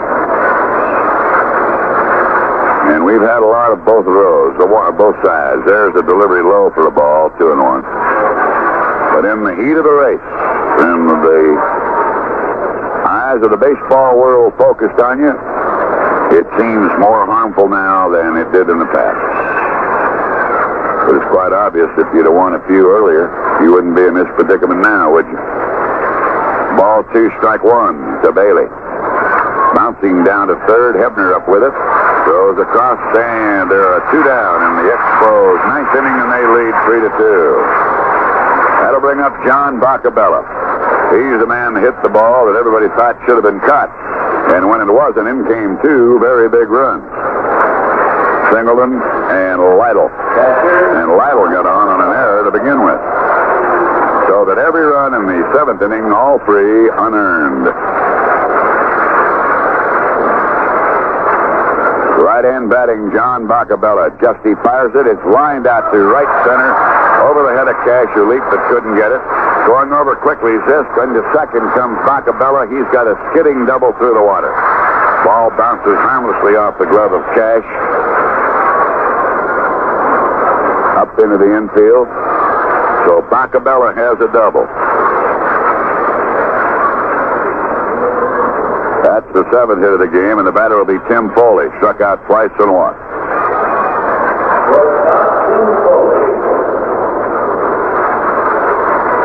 They're going to walk him to go to Mike Marshall. And as Nellie told you earlier, he's not a bad hitter, having been an infielder before he started to pitch. But you're going for the percentage here. Marshall, by the way, got a base hit in the 8th inning in his only at-bat thus far. Well, wherever you're listening throughout the world, the men and ladies of the armed forces, a speedy return home and a safe return home, and may you enjoy these baseball broadcasts and live in good health. Sort of an eerie feeling to realize that they're listening all over the world on American Forces Radio. Here's Mike Marshall standing in now. Singled in the 4th inning and was out of the force play on a sensational grab by Cash on a ball hit by Jorgensen. 2 down and 2 on in the 9th inning. 3-2 Montreal. Fly ball right field coming up for Zisk. He's got it, and that'll retire the side. No runs, 1 hit, no errors, 2 left. End of 8 1/2. It's Montreal 3 and Pittsburgh 2. Cesar Tovar confirmed Friday night that he would like to be traded from the Philadelphia Phillies.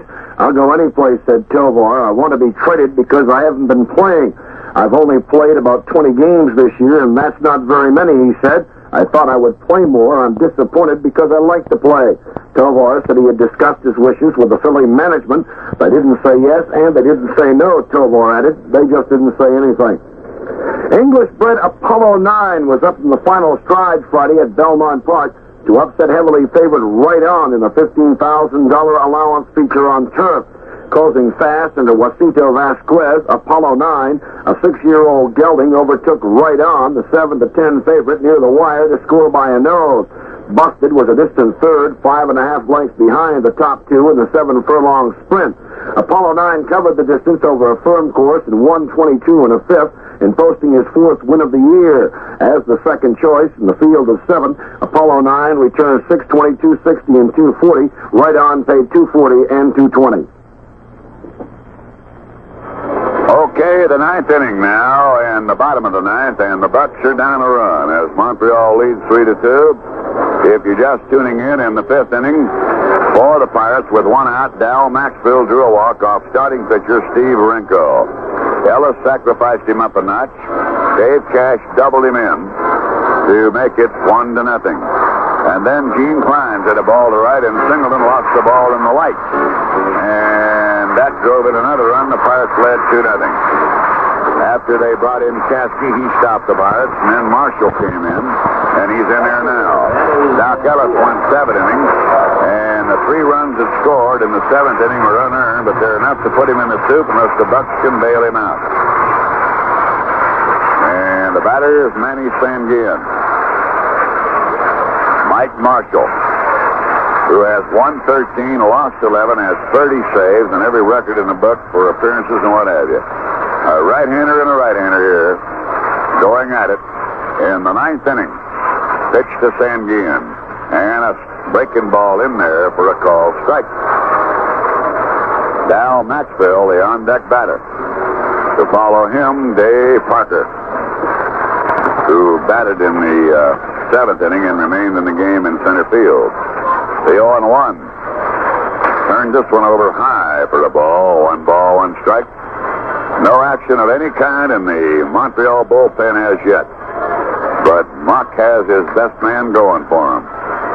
And as of the moment, you're going to win or lose with him. How can you improve on 30 saves and 13 victories? Here's the 1-1. Sangy hits a looper up towards second limp. He comes up and grabs it, and there's 1 out. He jammed him. And that'll bring up a batter for Maxville. Let's see who he's going to be. It's going to be Milt May. Milt May coming into bat here in the 9th with 1 out. Montreal leading 3-2.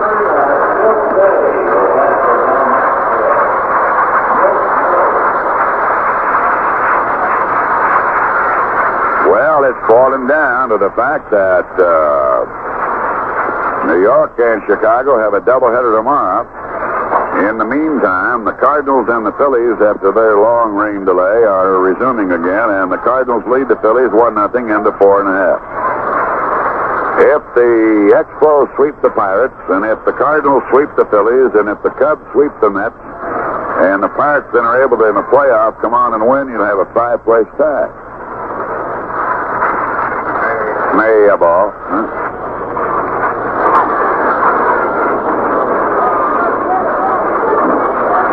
Want to know the count.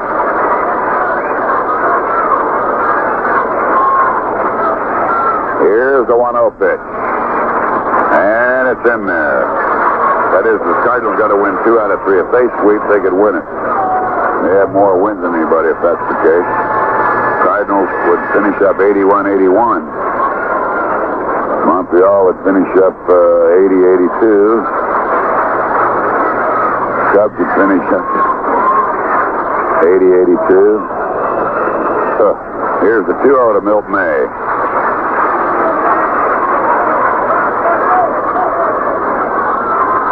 Bounced off the left side, and Foley comes up. He throws in low, but held by Jorgensen, 2 out.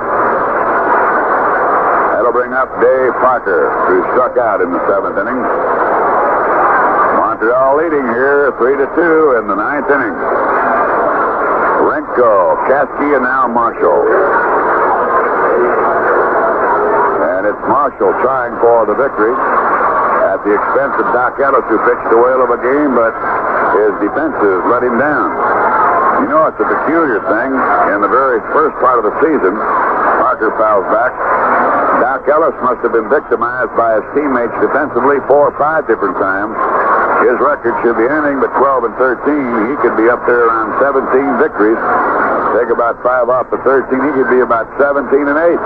But for the manner in which his teammates played behind him earlier in the year, that's just telling you the truth, and there's no denying that. Here's the 0-1 to Pucker, high for a ball, 1 strike. 2 down and none on. 3-2 Montreal, 9th inning.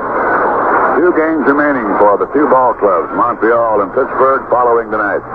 4 games remaining for the Mets and the Cubs, and they start a doubleheader tomorrow. Here's the 1-1 to Pucker, and he bounces it weakly off the third base side. Up comes Foley, can't get it.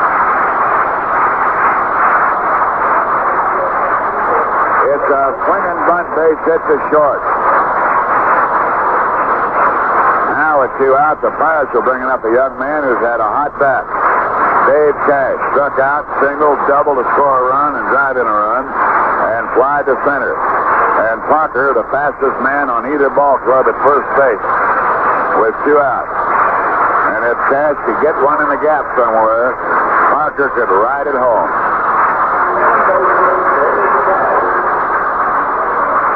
Now time is called as Singleton comes in to throw something off the infield like a tennis ball's been thrown out there or something. So Dave Cash the batter. Parker got a swinging bunt toward short. Foley overrunning the ball, barehanding it, trying to grab it and throw, couldn't come up with it. Bob Robertson, the on-deck batter in the event. Cash keeps hitting rolling. The outfield's going to play Dave to pull the ball. Short lead at first, the pitch. High inside the ball, right off the left shoulder. Montreal, 3 runs, 7 hits. The Pirates, 2 runs on 9 hits. The 3 runs for Montreal are all unearned runs. Ball 1 and no strikes to Dave Cash. Single and a double in 4 at bats. Mike Marshall, third Montreal pitcher. The right-hander checks Parker at first, delivers. And he's in there on the inside corner for a call, striking. It's 1-1. 1 ball and 1 strike. 27,804. Hanging to the cliff right here.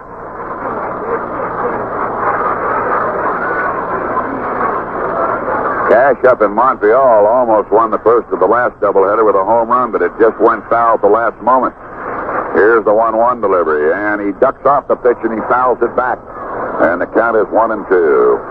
Cash hit a ball for a home run in Montreal. The Pirates finally won and lost the game 5-4. But when I said he hit it for the home run, it was out of here a mile, and the wind blowing a gale to left field, and at the last moment just took it out foul. And that's all part of this game of baseball. 1 ball and 2 strikes. The runner at first is Parker. Marshall, the third pitcher, working to Dave Cash. Montreal leading 3-2, bottom of the 9th. Marshall has his sign now. Checks the runner in the 1-2 pitch. Beat right back to Marshall. He's got it. Throws to first. The Expos have won the game by the score of 3-2. Well, other Major League Baseball is still going on. San Francisco has scored a run on a home run by Dave Rader in the top of the 12th inning, his 9th of the year with nobody aboard. Cincinnati now batting in the bottom of the 12th, trailing at 3-2. Philadelphia and St. Louis all knotted up at, St. Louis leading Philadelphia 1-0 after 5 full innings of play. No score between the Dodgers and San Diego after an inning and a half. In the American League, the Red Sox slip a pair from Milwaukee 11-2 in the first game as Louis Tiant won his 20th, 5-3 in the nightcap. Tommy Harper at his 53rd stolen base of the season in the second game, and that establishes a new Boston Red Sox record.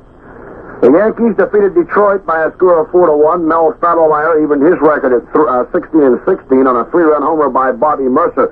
Texas came up with 3 runs at the bottom of the 8th, going to the 9th. Now lead Kansas City 5-4. Dick Billings a 2-run homer in that inning. Just getting underway, Chicago at Oakland. It will be Jim McLaughlin going against Vida Blue. Also Minnesota at California. It'll be Fife against May. The Mets and the Cubs rained out in the National League. We've told you over and over about that. Now let's go back to Pittsburgh for a wrap-up. Well, Bob, we said earlier tonight that you generally don't get beat. You wind up beating yourself. And we certainly beat ourselves tonight. I don't think there's any doubt about that. You get a man thrown out at third, you fail to home, you fail to catch a ball, and you make an error instead of getting the one out, and that's the name of the game. And the Expos stayed tough. 3 years ago, you could have played Montreal this way when they were playing the type of ball they played, and you could make 2 or 3 errors of omission and commission and still win the ball game. But you can't play that kind of baseball now against the Montreal Ball Club. And errors of omission and commission can be extremely costly, and they were tonight. Montreal 3 runs, 7 hits, no errors. Pittsburgh 2, 9 and 1. Marshall, the winner, he's 14 and 11 with 30 saves on top of that. How's that grab you? Ellis, the loser, 12 and 14. Didn't deserve it, but he picked it up. The 3 runs that scored on him in the 7th inning were all unearned. Behind Ellis came Dave Justy just to try to stop Montreal, which he did, and to give the Bucks the chance to come on and win it, which they didn't. Kasky and Marshall after Rinko. So that's it. Montreal wins it 3-2, and as they say, Nellie, and we can only say it perhaps 2 more times, there's another game tomorrow. Yes, and the way things are going, you still got a possibility for a 5-way tie here, because out in St. Louis, they lead 1-0 after 4.5, and guess what? It's raining again. If they get rained out, that's an official ball game for them. So everybody got a chance to win it. 5 teams going into the final 2 days of the season. So don't count anybody out, the Pirates included. And we'll be back to do it again tomorrow, the weatherman permitting, and hopefully we'll do that. Steve Rogers has been an amazing pitcher for Montreal. They'll go against the Bucks Nellie Browse, and we'll have it for you here on radio.